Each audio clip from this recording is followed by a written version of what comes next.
നമസ്കാരം. എല്ലാവർക്കും force and laws of motion എന്ന നമ്മുടെ ചാപ്റ്ററിന്റെ രണ്ടാമത്തെ ഘട്ടത്തിലേക്ക് സ്വാഗതം. ഇപ്പം നമ്മൾ ആദ്യത്തെ ഘട്ടം പറഞ്ഞു നിൽക്കുമ്പം നമ്മൾ ഫസ്റ്റ് ലോ ഓഫ് മോഷൻ വരെയായിരുന്നു നമ്മൾ പറഞ്ഞു നിർത്തിയത്. അതിൽ നമ്മൾ അൺബാലൻസ്ഡ് ഫോഴ്സ് കണ്ടു, ഫസ്റ്റ് ലോ ഓഫ് മോഷൻ കണ്ടു, ഇനേർഷ്യ മാസ് തമ്മിലുള്ള റിലേഷൻ കണ്ട് നമ്മൾ നിൽക്കുകയായിരുന്നു. നമുക്ക് ടോപ്പിക്ക് മുമ്പോട്ട് പോകുമ്പോൾ ഇനി നമുക്ക് ഈ ഒരു ലെക്ചറിൽ നമുക്ക് ഡിസ്കസ് ചെയ്യേണ്ട പോർഷനുകൾ second law of motion discuss ചെയ്യണം, അതിനോട് അസോസിയേറ്റ് ചെയ്ത് മൊമെന്റം ഡിസ്കസ് ചെയ്യണം, അതിനോട് ചേർത്ത് നമുക്ക് third law of motion discuss ചെയ്യണം. അതിനുശേഷം കൺസർവേഷൻ ഓഫ് മൊമെന്റം എന്ന് പറയുന്ന അവസാനമായ ഒരു ടോപ്പിക്ക് കൂടി ഈ ഒരു ചാപ്റ്ററിൽ അവർ ഉൾപ്പെടുത്തിയിട്ടുണ്ട്. അപ്പം നമുക്ക് അതിന്റെ കണ്ടിന്യൂവേഷൻ ആയിട്ട് നമുക്ക് മുമ്പോട്ട് പോയാൽ നമ്മൾ ആദ്യമേ ഇനിയിപ്പം സെക്കൻഡ് ലോ ഓഫ് മോഷനിലേക്കാണ് നമ്മൾ കടക്കുക. അതും നമ്മൾ കടക്കുന്നത് കുറച്ച് എക്സാമ്പിളുകൾ മുമ്പോട്ട് വെച്ചായിരിക്കും നമ്മൾ അതിലേക്ക് വരിക. അപ്പം സെക്കൻഡ് ലോ ഓഫ് മോഷനിലേക്ക് നമ്മൾ വരുമ്പം നിങ്ങളിപ്പോൾ കാണുന്നത് പോലെ കുറേയേറെ വലിയ ട്രക്കുകൾ ഒരു സ്ഥലത്ത് പാർക്ക് ചെയ്തിട്ടുണ്ട്. അപ്പൊ അങ്ങനെ ട്രക്ക് പാർക്ക് ചെയ്തിരിക്കുന്നത് നമ്മളെ സംബന്ധിച്ചിടത്തോളം അത് വലിയ പ്രശ്നമൊന്നുമില്ല. നമ്മൾ ഡസൻ കെയർ, നമ്മളത് മൈൻഡ് ചെയ്യേണ്ട കാര്യമില്ല. കാരണം അത് നമുക്ക് പ്രത്യേകിച്ച് ഒരു ഹാംഫുൾ ഒരു ആക്സിഡന്റ് ഒന്നും നമുക്ക് ഉണ്ടാക്കത്തില്ല എന്നുള്ള കാര്യം നമുക്കറിയാം. നമുക്കത് പ്രശ്നമൊന്നുമില്ല. അതാണ് ഒരു സ്റ്റേറ്റ്മെന്റ് അവിടെ എഴുതി വെച്ചിരിക്കുന്ന ഉദ്ദേശം. A truck at rest does not require any attention when parked along a road side. Road സൈഡിൽ പാർക്ക് ചെയ്തിരിക്കുന്ന ഒരു ട്രക്കിനെ നമ്മൾ മൈൻഡ് ചെയ്യേണ്ട ആവശ്യമില്ല എന്നുള്ളതാണ് അവിടെ എഴുതി വെച്ചിരിക്കുന്നത്. പക്ഷേ ഒരു ട്രക്ക് ഒരു 5 മീറ്റർ പെർ സെക്കൻഡ് ഒരു ചെറിയ വെലോസിറ്റിയിൽ മൂവ് ചെയ്യുന്നതാണെങ്കിൽ പോലും നമ്മൾ അതിന്റെ മുമ്പിൽ പോയി പെടരുത്. May kill a person standing in its path. അതിന്റെ വഴിയിൽ നിൽക്കുന്ന ഒരാളെ വേണമെങ്കിൽ അതിനെ കൊല്ലാൻ പോലും പറ്റും എന്നുള്ളതാണ് അതിന്റെ ഒരു മീനിങ്. അപ്പോൾ ഓർക്കുക, വലിയ മാസീവ് ആയിട്ടുള്ള ഒരു ഒബ്ജക്ട് റെസ്റ്റിലിരിക്കുകയാണെങ്കിൽ ഡസൻ കെയർ. പക്ഷെ അത് 5 മീറ്റർ പെർ സെക്കൻഡ് ഒരു ചെറിയ വെലോസിറ്റിയിൽ മൂവ് ചെയ്താൽ പോലും അത് നമുക്ക് വലിയ പ്രശ്നങ്ങൾ ഉണ്ടാക്കാം. ശരിയാണല്ലോ? അതാണ് അവിടെ ഈ ഒരു രണ്ട് ഫിഗർ കൊണ്ട് ഞാൻ ഉദ്ദേശിച്ചിരിക്കുന്നത്. അതിനുശേഷം ഇവിടെ നിങ്ങൾക്ക് നോക്കുമ്പോൾ അറിയാം, ഒരു ടേബിൾ ടെന്നീസ് പ്ലെയേഴ്സിനാണ് അവിടെ കാണിച്ചിരിക്കുന്നത്. ആ ടേബിൾ ടെന്നീസ് ബോൾ നിങ്ങളുടെ മേത്ത് വന്ന് കൊണ്ടുവന്നോർത്ത്, നമ്മളവിടെ നിൽക്കുമ്പോൾ നമ്മുടെ ഒരു പ്ലെയറിന്റെ മേത്ത് വന്ന് കൊണ്ടുവന്നോർത്ത് പ്രത്യേകിച്ച് പ്രശ്നമൊന്നുമില്ല. നമുക്ക് ഒരു ആക്സിഡന്റ് ഒന്നും ഉണ്ടാക്കത്തില്ല. എന്നാൽ ഒരു ക്രിക്കറ്റ് ബോൾ നമുക്കറിയാം, കോർക്ക് ബോൾ, സ്റ്റിച്ച് ബോൾസ് ഒക്കെ ആണെങ്കിൽ അത്യാവശ്യം മാസീവാണ്, വലിയതാണ്. നമ്മുടെ കൈക്കകത്ത് ഒതുങ്ങുന്ന ഇത്ര ഒരു സൈസ് കാണും. അതുപോലെ തന്നെ സ്റ്റിച്ച് ബോൾ ആയതുകൊണ്ട് അതിന്റെ മാസും വളരെ കൂടുതലാണ്. ആ ഒരു ബോൾ കൊണ്ട് നമുക്കൊരു എയർ ഒക്കെ കിട്ടിയാലോ അല്ലെങ്കിൽ ഒരു അടിയൊക്കെ കിട്ടിക്കഴിഞ്ഞാൽ അത്യാവശ്യം നമുക്ക് ഹേർട്ട് ചെയ്യും. അപ്പം when a fast moving cricket ball hits a spectator it may hurt him. നമുക്ക് വേണമെങ്കിൽ നമ്മളെ ഹേർട്ട് ചെയ്യാനായിട്ട് അത് മാത്രം മതി എന്നുള്ളതാണ് അവിടെ ഉദ്ദേശിക്കുന്നത്. മറ്റൊരു എക്സാമ്പിൾ പറഞ്ഞാൽ, നമ്മളൊരു ഗണ്ണിനകത്തുനിന്ന് ഫയർ ചെയ്ത് പോകുന്ന ഒരു ബുള്ളറ്റ് ഒരാളുടെ മേൽ കയറി കഴിഞ്ഞാൽ അത് മതി അയാൾക്ക് അത്യാവശ്യം നല്ലൊരു ഹാംഫുൾനെസ് ഉണ്ടാവുന്നതിന് വേണ്ടിയിട്ട്. May kill a person when fired from a gun. നമുക്കറിയാവുന്ന കാര്യമാണ്. പക്ഷെ നമുക്കറിയാം ആ ബുള്ളറ്റ് എന്ന് പറയുന്നത് വളരെ ലെസ് മാസ് ആയിട്ടുള്ള സാധനമാണ്, മാസ് വളരെ കുറവാണ്. പക്ഷെ അത് ഉണ്ടാക്കുന്ന ഇമ്പാക്ട് വളരെ വലുതായിരിക്കും. ശരിയാണല്ലോ? അപ്പം ഇങ്ങോട്ടുള്ള ഈ പറഞ്ഞ എക്സാമ്പിളുകളെല്ലാം നമ്മളൊന്ന് പരിശോധിച്ച് കഴിഞ്ഞാൽ നമുക്ക് മനസ്സിലാവും, ചെറിയ മാസ് ആണെങ്കിലും ഇതിനെ സംബന്ധിച്ച് ചെറിയ മാസാണ്, പക്ഷെ അതിന്റെ വെലോസിറ്റി കൂടുതലാണെങ്കിൽ അത് ഉണ്ടാക്കുന്ന ഇമ്പാക്ട് വളരെ കൂടുതലായിരിക്കും. ഇപ്പൊ ഒരു ഗണ്ണിന്റെ ഒരു ഷോട്ടിനെ സംബന്ധിച്ചിടത്തോളം നമുക്കറിയാം അതിന്റെ മാസ് വളരെ കുറവാണ്, പക്ഷെ അതിന്റെ വെലോസിറ്റി ഭയങ്കര കൂടുതലായതുകൊണ്ട് അതുണ്ടാക്കുന്ന ഇമ്പാക്ട് വളരെ വലുതാണ്. എന്നാൽ മുമ്പിലത്തെ എക്സാമ്പിളിൽ ഇത് ഒരു മിനിമം മാസീവ് ആയിട്ടൊരു സാധനമാണ്. അതൊരു ചെറിയ വെലോസിറ്റിയിൽ അല്ലെങ്കിൽ ഒരു മീഡിയേറ്റ് വെലോസിറ്റിയിൽ വന്നാൽ തന്നെ നമ്മളത് ഹേർട്ട് ചെയ്യും. ശരിയാണല്ലോ? ടേബിൾ ടെന്നീസ് ബോളിനെ സംബന്ധിച്ചിടത്തോളം അതിന്റെ മാസ് വളരെ വളരെ കുറവാണ്. പിന്നെ അത് ഒരു ഓവർ വെലോസിറ്റിയിൽ നമ്മുടെ മേത്ത് വന്ന് കൊള്ളേണ്ട ഒരു സാഹചര്യമില്ല ടേബിൾ ടെന്നീസ് കളിക്കുമ്പോൾ. അതുകൊണ്ട് അതൊരു വലിയ പ്രശ്നമില്ല എന്ന് ഞാൻ പറഞ്ഞത്. എന്നാൽ മുമ്പിലത്തെ എക്സാമ്പിളിൽ, ട്രക്കിന്റെ എക്സാമ്പിളിലാണെങ്കിൽ ട്രക്ക് വളരെ മാസീവായിട്ടൊരു എൻറ്റിറ്റിയാണ്. അത് വെറുതെ ഇരിക്കുകയാണെങ്കിൽ കുഴപ്പമില്ല, പക്ഷെ അതൊരു ചെറിയ സ്പീഡിൽ മൂവ് ചെയ്താൽ തന്നെ നമ്മളെ ഉണ്ടാക്കുന്ന ഹേർട്ട് വളരെ വലുതാണ്. അപ്പോൾ ഒന്ന് ആലോചിച്ച് നോക്കുക, വലിയ മാസ് ആണെങ്കിൽ ചെറിയ വെലോസിറ്റി ആണെങ്കിൽ മതി. അതാണ് അതിന്റെ ഉദ്ദേശം. ഇത് വളരെ സ്പീഡിൽ വരുവാണെങ്കിൽ അതിനേക്കാളും വലിയ ആക്സിഡന്റ് ആയിരിക്കും ഉണ്ടാകുന്നത്. എനിവേ, മാസ് കൂടിയ ഒബ്ജക്റ്റ് ആണെങ്കിൽ ചെറിയ വെലോസിറ്റി ആണെങ്കിൽ പോലും അതുണ്ടാക്കുന്ന ഇമ്പാക്ട് വളരെ വലുതായിരിക്കും. ക്ലിയർ ആണല്ലോ? ഇപ്പൊ മാസ് കൂടിയ ഒബ്ജക്റ്റുകൾ ചെറിയ വെലോസിറ്റിയിലാണെങ്കിൽ പോലും അതുണ്ടാക്കുന്ന ഇമ്പാക്ട് കൂടുതലായിരിക്കും. എന്നാൽ ചെറിയ ഒബ്ജക്റ്റുകൾക്ക് വെലോസിറ്റി കൂടിയാൽ അതുണ്ടാക്കുന്ന ഇമ്പാക്ട് കൂടുതലായിരിക്കും. ഇപ്പൊ നമുക്കൊരു കാര്യം മനസ്സിലായി, ഒരു ബോഡി ഉണ്ടാക്കുന്ന ഇമ്പാക്ട് നമ്മൾ മനസ്സിലാക്കുന്നത് രണ്ട് എൻറ്റിറ്റി വെച്ചിട്ടാണ്. ഒന്ന് അതിന്റെ മാസും, അല്ലെങ്കിൽ രണ്ടാമത്തെ ക്വാണ്ടിറ്റി അതിന്റെ വെലോസിറ്റിയുമാണ്. ഞാൻ മുമ്പ് നിങ്ങളോട് സൂചിപ്പിച്ച രണ്ട് എക്സാമ്പിളുകൾ ഒരിക്കൽ കൂടി പറയുകയാണ്. ഒരു ട്രക്ക് നമ്മുടെ മുമ്പേ വരികയാണ്, അത് പയ്യെ സ്ലോയിൽ വരുന്ന ഒരു ട്രക്ക് ആണെങ്കിലും നമ്മളെ വന്ന് ഇടിച്ചു കഴിഞ്ഞാൽ നമുക്ക് അത്യാവശ്യം നല്ല ആക്സിഡന്റ് ഉണ്ടാവും. അതേസമയം അപ്പം ട്രക്കിനെ സംബന്ധിച്ച് നിങ്ങൾക്ക് അറിയാം മാസ് വളരെ കൂടുതലാണ്, വെലോസിറ്റി കുറവാണ്. അപ്പം മാസ് ആണെങ്കിൽ എന്തെങ്കിലും ഒരു എൻറ്റിറ്റി കൂടിയാൽ മതി. അതുപോലെ സൈക്കിൾ നിങ്ങൾ ഓർക്കുവാണെങ്കിൽ, ഒരു ബൈസൈക്കിൾ വളരെ സ്ലോയിൽ വരുവാണെങ്കിൽ നമുക്ക് മുമ്പ് ഞാൻ പറഞ്ഞാൽ നമുക്ക് വേണമെങ്കിൽ അതിനെ പിടിച്ചു നിർത്താം. പക്ഷെ ഒരു ബൈസൈക്കിൾ വളരെ ഫാസ്റ്റ് ആയിട്ട് വരുവാണെങ്കിലോ അതിന് വെലോസിറ്റി ഭയങ്കര കൂടുതലാണ്. ബൈസൈക്കിൾ ഇറ്റ്സെൽഫ് അതിന്റെ മാസ് കുറവാണെങ്കിൽ പോലും അതിന്റെ വെലോസിറ്റി കൂടുതലാണെങ്കിൽ അത് നിങ്ങളുടെ മേലുണ്ടാക്കുന്ന ഇമ്പാക്ട് വളരെ കൂടുതലായിരിക്കും. അപ്പൊ നമുക്ക് കിട്ടുന്ന ഇമ്പാക്ട് പരിഗണിക്കുന്നത് ആരെയൊക്കെയാ? ഒരു ബോഡിയുടെ മാസിനെയും നമ്മൾ പരിഗണിക്കണം, അതുപോലെ തന്നെ അതിന്റെ വെലോസിറ്റിയും പരിഗണിക്കണം. ശരിയാണല്ലോ? മാസ് കൂടുതലാണെങ്കിൽ വെലോസിറ്റി കുറവാണെങ്കിൽ പോലും നമുക്ക് നല്ല ഇമ്പാക്ട് അതിൽ നിന്ന് ഉണ്ടാവും. ഇനി മാസ് ചെറുതാണെങ്കിൽ അതിന്റെ വെലോസിറ്റി ഭയങ്കര കൂടിയാലും അതുണ്ടാക്കുന്ന ഇമ്പാക്ട് കൂടുതലായിരിക്കും. അപ്പം ഒരു ബോഡി ഉണ്ടാക്കുന്ന ഇമ്പാക്ട് മെഷർ ചെയ്യുന്നത് എന്തിനെ ഒക്കെ നമ്മൾ പരിഗണിക്കണം? അതിന്റെ മാസിനെയും പരിഗണിക്കണം, അതിന്റെ വെലോസിറ്റിയും പരിഗണിക്കണം. ക്ലിയർ ആണല്ലോ? ഇനി റൈറ്റ് സൈഡിൽ എഴുതി വെച്ചിരിക്കുന്നത് നിങ്ങൾക്ക് നോക്കാം. ദീസ് ഒബ്സർവേഷൻസ്, ഞാൻ മുമ്പ് പറഞ്ഞ observations suggest that the impact produced by the object depends on their mass and velocity. ഒരു ബോഡി ഉണ്ടാക്കുന്ന ഇമ്പാക്ട് എന്ന് പറയുന്നത് ആരെയൊക്കെ ഡിപ്പെൻഡ് ചെയ്യുന്നുണ്ട്? അതിന്റെ മാസിനെയും അതിന്റെ വെലോസിറ്റിയും ഡിപ്പെൻഡ് ചെയ്യുന്നുണ്ട്. Similarly, if an object is to be accelerated, we know that greater force is required to give a greater velocity. അത് രണ്ടാമത്തെ ഒരു സാഹചര്യമാണ് പറയുന്നത്. Similarly if an object is to be accelerated, ഒരു റെസ്റ്റിലിരിക്കുന്ന ഒരു ബോഡിയെ നമുക്ക് ഇനി അതിന്റെ മൂവ്മെന്റ് കൂട്ടണം. ഓക്കെ, റെസ്റ്റിലിരിക്കുന്ന ഒരു ബോഡി, ഒരു വലിയ സ്റ്റോൺ അല്ലെങ്കിൽ ഒരു ട്രക്ക് അല്ലെങ്കിൽ മാസ് കുറഞ്ഞ എന്തെങ്കിലും ഒരു ചെറിയ ബോൾ. ക്ലിയർ ആണല്ലോ? അപ്പം റെസ്റ്റിലിരിക്കുന്ന എന്തൊരു സാധനത്തിനും നിങ്ങൾക്ക് ആക്സിലറേറ്റ് ചെയ്യണമെന്നുണ്ടെങ്കിൽ, similarly if an object is to be accelerated, we know that, നമുക്കറിയാം a greater force is required to give a greater velocity. നല്ല വെലോസിറ്റിയിലേക്ക് അതിനെ മൂവ് ചെയ്യണമെങ്കിൽ നമ്മൾ നല്ല ഫോഴ്സ് കൊടുക്കേണ്ടി വരും. ശരിയാണല്ലോ? അപ്പൊ വെറുതെ ഇരിക്കുന്ന ഒരു ബോഡിയെ വളരെ ഹ്യൂജ് വെലോസിറ്റിയിലേക്ക് നമുക്ക് മൂവ് ചെയ്യിക്കണമെങ്കിൽ നമ്മൾ വലിയൊരു ഫോഴ്സ് കൊടുക്കേണ്ടി വരും. ശരിയാണല്ലോ? അപ്പം വെലോസിറ്റിക്ക്, ഫോഴ്സിന് ആ വെലോസിറ്റി ആയിട്ട് ഒരു ഡിപ്പെൻഡൻസി ഉണ്ട് എന്നുള്ളതാണ് നമ്മൾ പറയാനായിട്ട് ഉദ്ദേശിക്കുന്നത്. In other words, there appears to exist some quantity of importance that combined the object's mass and its velocity. അതുകൊണ്ട് ഒബ്ജക്റ്റിന്റെ മാസിനും ഒബ്ജക്റ്റിന്റെ വെലോസിറ്റിക്കും തമ്മിൽ ഒരു കണക്ഷൻ ഉണ്ട്. One such property called momentum was introduced by Newton. അതുകൊണ്ട് ന്യൂട്ടൺ ഈ ഒരു ടേമിനെ പുതിയതായിട്ട് നമ്മൾ ഇൻട്രൊഡ്യൂസ് ചെയ്യുകയാണ്. അതിനെ മൊമെന്റം എന്നാണ് വിളിക്കുന്നത്. മൊമെന്റം എന്ന് പറഞ്ഞാൽ it's A product of mass and velocity. Momentum P is equal to mass into velocity.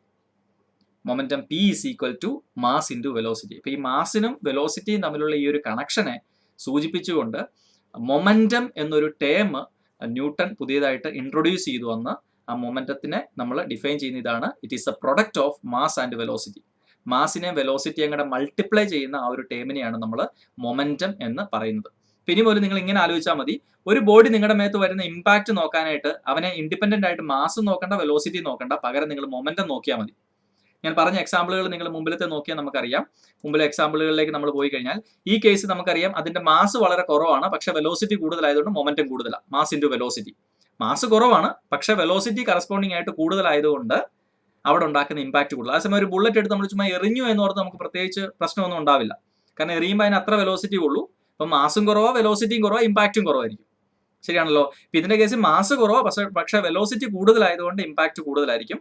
മുമ്പിലത്തെ എക്സാമ്പിളിൽ കോർക്ക് ബോൾ, നമുക്ക് സ്റ്റിച്ച് ബോൾ നമുക്കറിയാം ഒരു പർട്ടിക്കുലർ മാസ് ഉണ്ട് അതിന്. അത് വെച്ച് നല്ല സ്പീഡിൽ നമ്മൾ എറിഞ്ഞു കഴിയുമ്പോൾ അതിന്റെ മാസും അതിന്റെ വെലോസിറ്റിയും കൂടെ മൾട്ടിപ്ലൈ ചെയ്ത് കഴിയുമ്പോൾ കിട്ടുന്ന മൊമെന്റം അത്യാവശ്യം ഒരു ക്വാണ്ടിറ്റി ഉള്ളത് കൊണ്ട് നിങ്ങൾക്ക് ഉണ്ടാവുന്ന ഹേർട്ട് കൂടുതലായിരിക്കും. അതേസമയം ഒരു ടേബിൾ ടെന്നീസ് ബോളിനെ സംബന്ധിച്ചിടത്തോളം അതിന്റെ മാസ് വളരെ ലൈറ്റ് ആണ്. നമ്മൾ എറിഞ്ഞു കഴിഞ്ഞാൽ അതിന് ഇത്ര വെലോസിറ്റി ഒക്കെ ഉണ്ടാവത്തുള്ളൂ. അല്ലെങ്കിൽ ഹിറ്റ് ചെയ്ത് കഴിഞ്ഞാലും അതിന്റെ വെലോസിറ്റി ഉണ്ടാകുന്നതിന് ഒരു പരിധിയുണ്ട്. അതുകൊണ്ട് അതുണ്ടാക്കുന്ന ഇമ്പാക്ട് എന്ന് പറഞ്ഞാൽ നമുക്ക് ചെറുതായിട്ട് ഇങ്ങനെ ഒരു അടിക്കുന്ന ഒരു ഇമ്പാക്ട് ഒക്കെ ചിലപ്പോൾ മാക്സിമം ഉണ്ടാവത്തുള്ളൂ. അതിന്റെ മൊമെന്റം കാൽക്കുലേറ്റ് ചെയ്യുമ്പോൾ, മാസും വെലോസിറ്റിയും കൂടെ മൾട്ടിപ്ലൈ ചെയ്ത് കിട്ടുന്ന മൊമെന്റം കാൽക്കുലേറ്റ് ചെയ്യുമ്പോൾ ആ മൊമെന്റം ക്വാണ്ടിറ്റി കുറവാണ് എന്നുള്ളതാണ് അതിന്റെ കാര്യം. ഇനി ട്രക്കിനെ സംബന്ധിച്ചിടത്തോളം അത് പോകുന്ന വെലോസിറ്റി വളരെ കുറവാണെങ്കിലും 5 മീറ്റർ പെർ സെക്കൻഡ് ആണെങ്കിലും അതിന്റെ മാസ് കൂടുതലായതുകൊണ്ട് അവിടെ മൊമെന്റം കൂടുതലായിരിക്കും. അപ്പൊ നമ്മൾ ഇൻഡിവിജ്വൽ ആയിട്ട് മാസിനെയോ വെലോസിറ്റിയോ അല്ല നമ്മൾ കൺസിഡർ ചെയ്യേണ്ടത്. മാസിനെ വെലോസിറ്റി അല്ല നമ്മൾ കൺസിഡർ ചെയ്യേണ്ടത്. പകരം ഒരു ഇമ്പാക്റ്റിനെ സൂചിപ്പിക്കാനായിട്ട് നമ്മൾ എന്ത് കൺസിഡർ ചെയ്യുന്നതാണ് നല്ലത്? ആ ബോഡിയുടെ മൊമെന്റം കൺസിഡർ ചെയ്യുന്നതാണ് നല്ലത്. ഇതാണ് ന്യൂട്ടന്റെ ഒരു ഐഡിയ എന്ന് പറയുന്നത്. ഞാൻ പറഞ്ഞ മുമ്പിലത്തെ എക്സാമ്പിളിലാണെങ്കിലും ഒരു ട്രക്ക് വളരെ സ്ലോയിൽ വരുമ്പോൾ നമ്മളെ ഇടിക്കുമ്പോൾ നമുക്ക് വളരെ വലിയ ആക്സിഡന്റ് ഉണ്ടാവും. കാരണം അതിന്റെ മൊമെന്റം കൂടുതലാണ്. മാസ് ഇൻറ്റു വെലോസിറ്റി ആണ്. വെലോസിറ്റി കുറവാണെങ്കിൽ പോലും മൊമെന്റം കൂടുതലാണ്.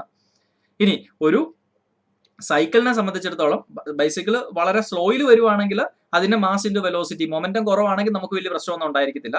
എന്നാൽ അതും വളരെ ഫാസ്റ്റ് ആയിട്ട് വളരെ സ്പീഡിൽ ഒരു ഇറക്കമൊക്കെ ഇറങ്ങി വളരെ സ്പീഡിൽ വരുന്ന ഒരു സൈക്കിൾ ആണെങ്കിലും നമ്മളെ ഹിറ്റ് ചെയ്ത് കഴിഞ്ഞാൽ നമുക്ക് ആക്സിഡന്റ് സംഭവിക്കും. കാരണം അതിന്റെ വെലോസിറ്റി അവിടെ കൂടുതലാണ്. അപ്പം മാസ് ഇൻറ്റു വെലോസിറ്റി ചെയ്യുമ്പോൾ അതിന്റെ മൊമെന്റം കൂടുതലാണ് എന്നുള്ളതാണ് അവിടുത്തെ കാര്യം. അതുകൊണ്ട് ഇമ്പാക്റ്റിനെ നമ്മൾ മെഷർ ചെയ്യുന്നതിന് ആരെ മെഷർ ചെയ്യുന്നതാണ് നല്ലത്? മൊമെന്റത്തിനെ മെഷർ ചെയ്യുന്നതാണ് നല്ലത്. സോ ന്യൂട്ടൺ ഒരു പുതിയ ടേമിനെ ഡിഫൈൻ ചെയ്തു. That is called momentum. It is a product of mass and velocity എന്നുള്ളതാണ് നമ്മൾ ഈ ഒരു ടോപ്പിക്കിൽ മനസ്സിലാക്കേണ്ടത്. സോ നമ്മൾ സെക്കൻഡ് ലോ ഓഫ് മോഷനിലേക്ക് വരുന്നതിന് മുമ്പ് ആരെ പഠിച്ചു? മൊമെന്റത്തിനെ നമ്മൾ പഠിച്ചു. ശരിയാണല്ലോ? അതുകൊണ്ട് നോട്ട് ചെയ്യുക, നോട്ട് ദാറ്റ്, നിങ്ങളുടെ മനസ്സിലേക്ക് കുറിച്ചിടുക. എന്താണ്? Since the application of unbalanced force brings A change in the velocity of the object, it is therefore clear that a force also produces a change of momentum.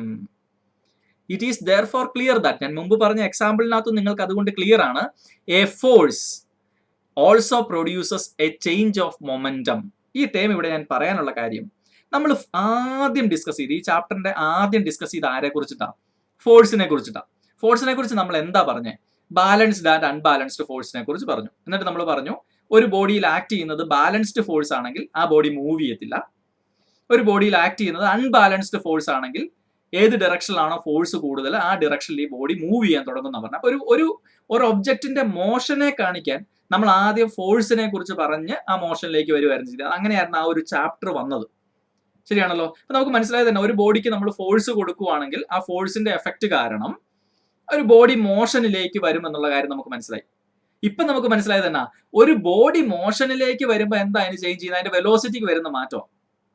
ശരിയാണല്ലോ? ഒരു ബോഡിയെ മോഷനിലേക്ക് കൊണ്ടുവരാനായിട്ട് അതിന്റെ വെലോസിറ്റിക്ക് വരുന്ന മാറ്റമാണ് സംഭവിക്കുന്നത്. അപ്പൊ നമ്മൾ ആദ്യമേ ആ ചാപ്റ്റർ വന്നത് എങ്ങനെയായിരുന്നു വന്നത്?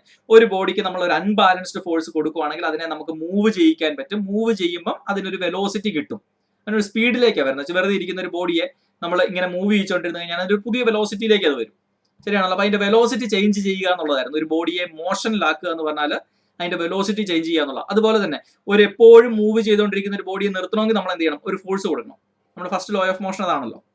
ഒരു ബോഡി റെസ്റ്റിലിരിക്കുകയാണെങ്കിൽ മൂവ് ചെയ്യിക്കണമെങ്കിൽ ഒരു ഫോഴ്സ് കൊടുക്കണം. ഇനി ഒരു ബോഡി എപ്പോഴും മൂവ് ചെയ്തോണ്ടിരിക്കുകയാണെങ്കിൽ നിർത്തണമെങ്കിൽ ഒരു ഫോഴ്സ് കൊടുക്കണം.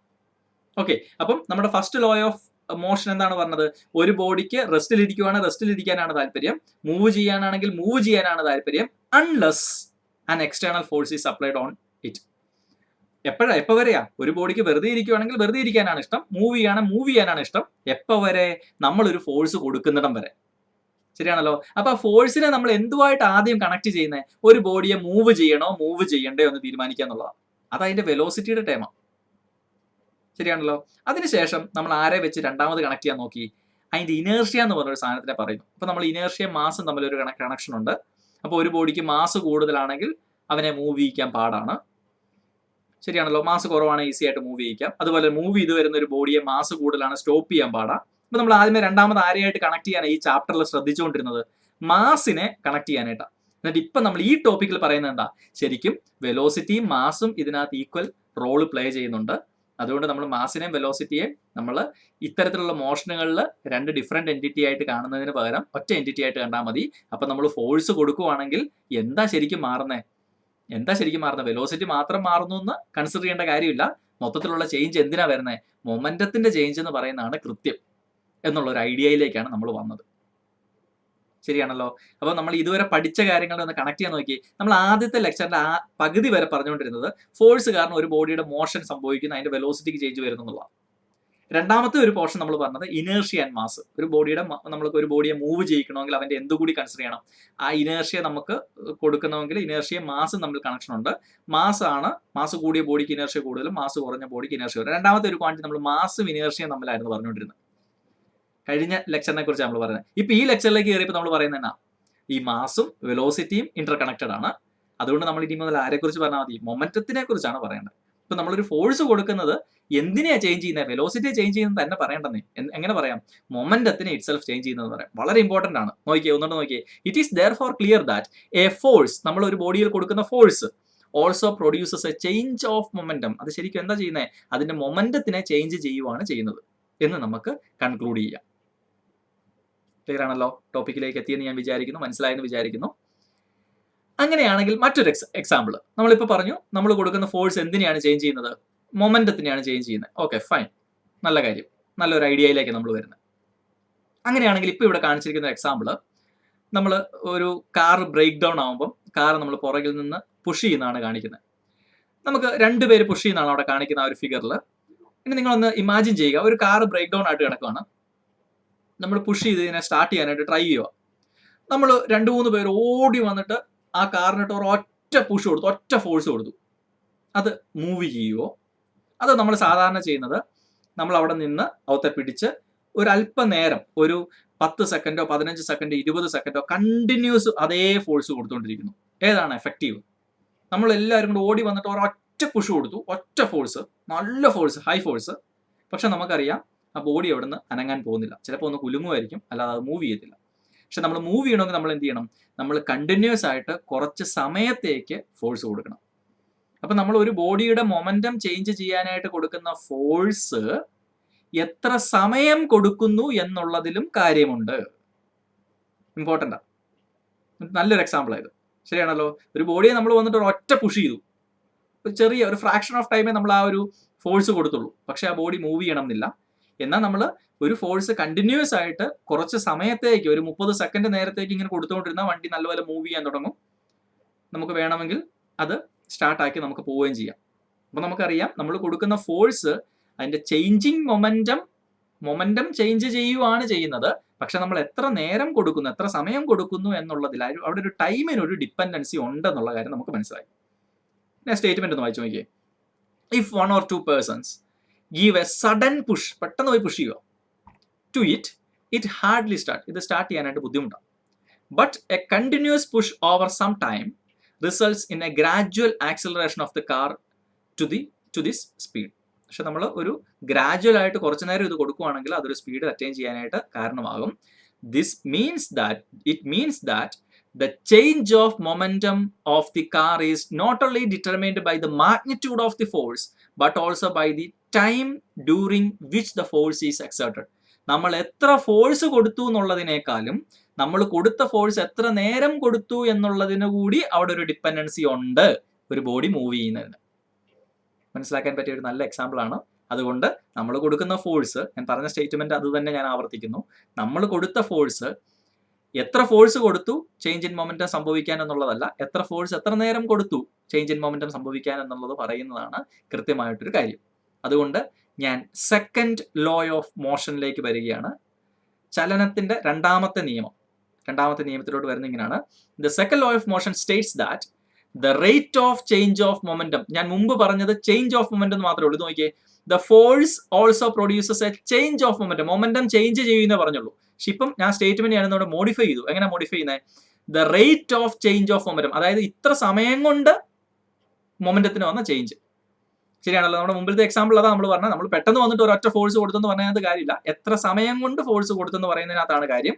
അതുകൊണ്ട് നോക്കുക, the rate of change of momentum, rate of change എന്ന് പറഞ്ഞാൽ ടൈമിനനുസരിച്ച് മൊമെന്റത്തിന് വരുന്ന ചേഞ്ച്, അതാണ് rate of change of momentum of an object is proportional to the applied unbalanced force. അപ്പം ഫോഴ്സ് എന്ന് പറയുന്നത് എന്തിനോട് പ്രൊപ്പോർഷണൽ ആണ്? നമ്മൾ കൊടുക്കുന്ന മൊമെന്റത്തിന്റെ ചേഞ്ചിനോടൊന്നല്ല, മൊമെന്റത്തിന്റെ ചേഞ്ചിന്റെ റേറ്റ് ഓഫ് ചേഞ്ച്, അതായത് സമയത്തിനനുസരിച്ച് മൊമെന്റം മാറുന്നതിനോട് പ്രൊപ്പോർഷണൽ ആണ് നമ്മൾ കൊടുക്കുന്ന ഫോഴ്സ്. ക്ലിയർ ആണല്ലോ? ഈ ഒരു എക്സാമ്പിൾ വെച്ചിട്ട് നിങ്ങൾ കൃത്യമായിട്ട് അത് ആലോചിക്കുക. അതുകൊണ്ട് ഞാൻ സെക്കൻഡ് ലോ ഓഫ് മോഷനെ നമ്മൾ ഇവിടെ ഡിഫൈൻ ചെയ്യുകയാണ്. The second law of motion States that the rate of change of momentum of an object is proportional to the applied unbalanced force. The rate of change of momentum is proportional to the applied unbalanced force. നമ്മൾ കൊടുക്കുന്ന force എന്തിനോട് proportional ആണ്? മൊമെന്റത്തിനോടല്ല, change in മൊമെന്റത്തിനോടല്ല, the rate of change in മൊമെന്റത്തിനോട് proportional ആണ്. Clear ആണല്ലോ? ഇതാണ് നമ്മുടെ രണ്ടാമത്തെ ലോ. രണ്ടാമത്തെ ലോയുടെ ഒരു മാത്തമാറ്റിക്കൽ ഫോർമുലേഷൻ ആണ് ഇവിടെ കാണിച്ചിരിക്കുന്നത്. നമ്മൾ പറഞ്ഞത് ഇതായിരുന്നു, അതാണ് എഴുതി വെച്ചിരിക്കുന്നത്. നമ്മൾ കൊടുക്കുന്ന ഫോഴ്സ് എന്തിനോട് പ്രൊപ്പോർഷണൽ ആണെന്ന് പറഞ്ഞാൽ റേറ്റ് ഓഫ് ചേഞ്ച് ഇൻ മൊമെന്റത്തിനോട് പ്രൊപ്പോർഷണൽ ആണെന്ന് പറഞ്ഞാൽ. അപ്പം നമ്മളിവിടെ കൺസിഡർ ചെയ്യുകയാണ്, നിങ്ങളുടെ ടെക്സ്റ്റ് ബുക്കിന്റെ അതേ ഒരു പ്രിന്റ് എടുത്ത് ഞാനിവിടെ വെച്ചിരിക്കുന്നതാണ് കേട്ടോ, ഒരു സ്ക്രീൻഷോട്ട് എടുത്ത് വെച്ചിരിക്കുന്നതാണ്. Suppose an object of mass m is moving along a straight line with an initial velocity u. And final velocity v in time t. ഇത്രേ ഉള്ളൂ. ഒരു ബോഡി ഉണ്ട്, അതിന്റെ മാസ് m ആണ്. അത് ആദ്യമേ അതിന്റെ ഇനീഷ്യൽ വെലോസിറ്റി u ആണ്. കുറച്ച് കഴിഞ്ഞപ്പോൾ അതിന്റെ വെലോസിറ്റി v ആയിട്ട് മാറി. ഒന്ന് ഓർത്ത് നോക്കിയേ, ഒരു ബോഡി ഉണ്ട്, അതിന്റെ മാസ് m ആണ്. ആദ്യം അതിന്റെ വെലോസിറ്റി u ആണ്. കുറച്ച് സമയം കഴിഞ്ഞപ്പോൾ അത് മൂവ് ചെയ്ത് അതിന്റെ വെലോസിറ്റി v ആയിട്ട് മാറി. അപ്പം ഇനീഷ്യൽ വെലോസിറ്റി, ആദ്യമേ ഉണ്ടായിരുന്ന velocity u, final velocity v. എത്ര സമയം കൊണ്ടാണ് യുവിൽ നിന്ന് v ആയത്? t സമയമാണ് എടുത്തത്. ശരിയാണല്ലോ. ആദ്യം അതിനുണ്ടായിരുന്ന മൊമെന്റം എന്ന് പറഞ്ഞാൽ മാസ് ഇൻറ്റു വെലോസിറ്റി. അപ്പൊ ആദ്യമേ അതിന്റെ മാസ് എത്രയാ? m. വെലോസിറ്റി എത്രയാ? Initial velocity u. അപ്പൊ അതിന്റെ ഇനീഷ്യൽ മൊമെന്റം എത്രയാ? mu. ഇനി അത് കുറച്ച് കഴിഞ്ഞപ്പം ടൈം t കഴിഞ്ഞപ്പോൾ അത് എവിടെ ചെന്നു? അതിന്റെ വെലോസിറ്റി v ആയി. അപ്പൊ അതിന്റെ മൊമെന്റം എത്രയാ? mv. അപ്പം ഇനീഷ്യൽ മൊമെന്റം എത്രയാ? mu. ഫൈനൽ മൊമെന്റം എത്രയാ? mv. ശരിയാണല്ലോ. ഓക്കെ, അങ്ങനെയാണ് നമുക്ക് നോക്കാം. ദ ചേഞ്ച് ഇൻ മൊമെന്റം എന്ന് പറഞ്ഞാൽ final momentum minus initial momentum. എത്രയാ മൊമെന്റത്തിന് ചേഞ്ച് വന്നതെന്ന്. അപ്പം final momentum minus initial momentum. Final momentum എത്രയാ? mv മൈനസ് ഇനീഷ്യൽ മൊമെന്റം എത്രയാ? mu. അതാണ് എഴുതി വെച്ചിരിക്കുന്നത്. mv minus mu. Final momentum ആണ് mv മൈനസ് ഇനീഷ്യൽ മൊമെന്റം ആണ് mu. നമുക്ക് എന്ത് കോമൺ എടുക്കാം? m കോമൺ എടുക്കാം. m കോമൺ എടുത്തു കഴിഞ്ഞാൽ v മൈനസ് u എന്ന് എഴുതാം. v minus u. ഇതിപ്പം ചേഞ്ച് ഇൻ മൊമെന്റമേ കിട്ടിയുള്ളൂ. നമുക്ക് ചേഞ്ച് ഇൻ മൊമെന്റം പോരാ. സെക്കൻഡ് ലോ നമ്മളോട് പറയുന്നത് എന്നാ? The applied force is proportional to rate of change of momentum എന്നാ. മൊമെന്റത്തിന്റെ change with respect to time എന്നാ. അപ്പൊ നോക്കിയേ, ഇതാണ് change in momentum with respect to time. With respect to time എന്ന് പറഞ്ഞാൽ ഡിവൈഡ് ബൈ ടൈം കൊടുത്തു കഴിഞ്ഞാൽ m into v minus U divide by time. ഇപ്പൊ ഇതെന്തായി? Rate of change of momentum ആയി. നോക്കിയേ, m into v minus U എന്ന് പറഞ്ഞാൽ ചേഞ്ച് ഇൻ മൊമെന്റം നമ്മളിപ്പോ പറഞ്ഞത്.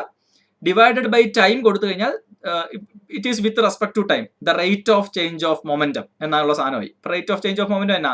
m into v minus U divide by t. This is called rate of change of momentum. It is proportional to, എന്താണ് നമ്മളോട് second law പറഞ്ഞത്? It is proportional to the applied unbalanced force. അപ്പൊ നമുക്ക് എന്നാന്ന് എഴുതാം? Force is proportional to rate of change of momentum. അതാണ് എഴുതി വെച്ചിരിക്കുന്നത്, m into v minus u divided by t.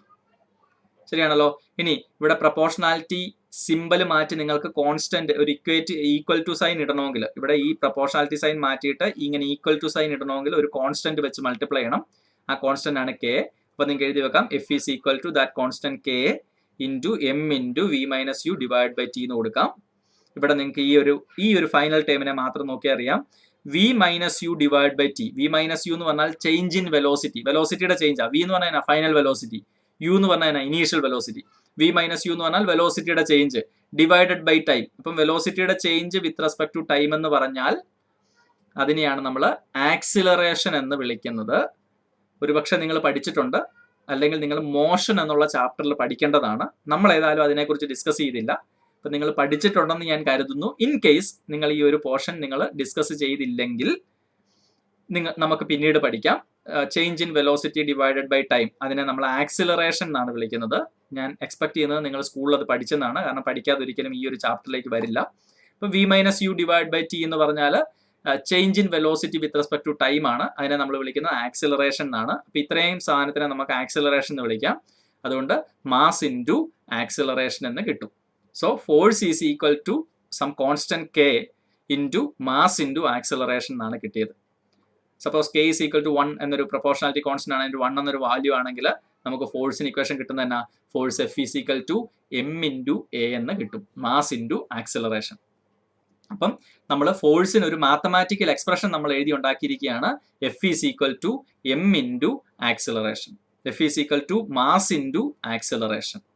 ഇതാണ് second law of motion. Clear ആണല്ലോ. ഒരിക്കൽ കൂടി ആ സ്റ്റേറ്റ്മെന്റും ഇതിനെയും കൂടെ ഒന്ന് കണക്ട് ചെയ്താൽ സെക്കൻഡ് ലോ ഓഫ് മോഷൻ പറയുന്നത് എന്നാ?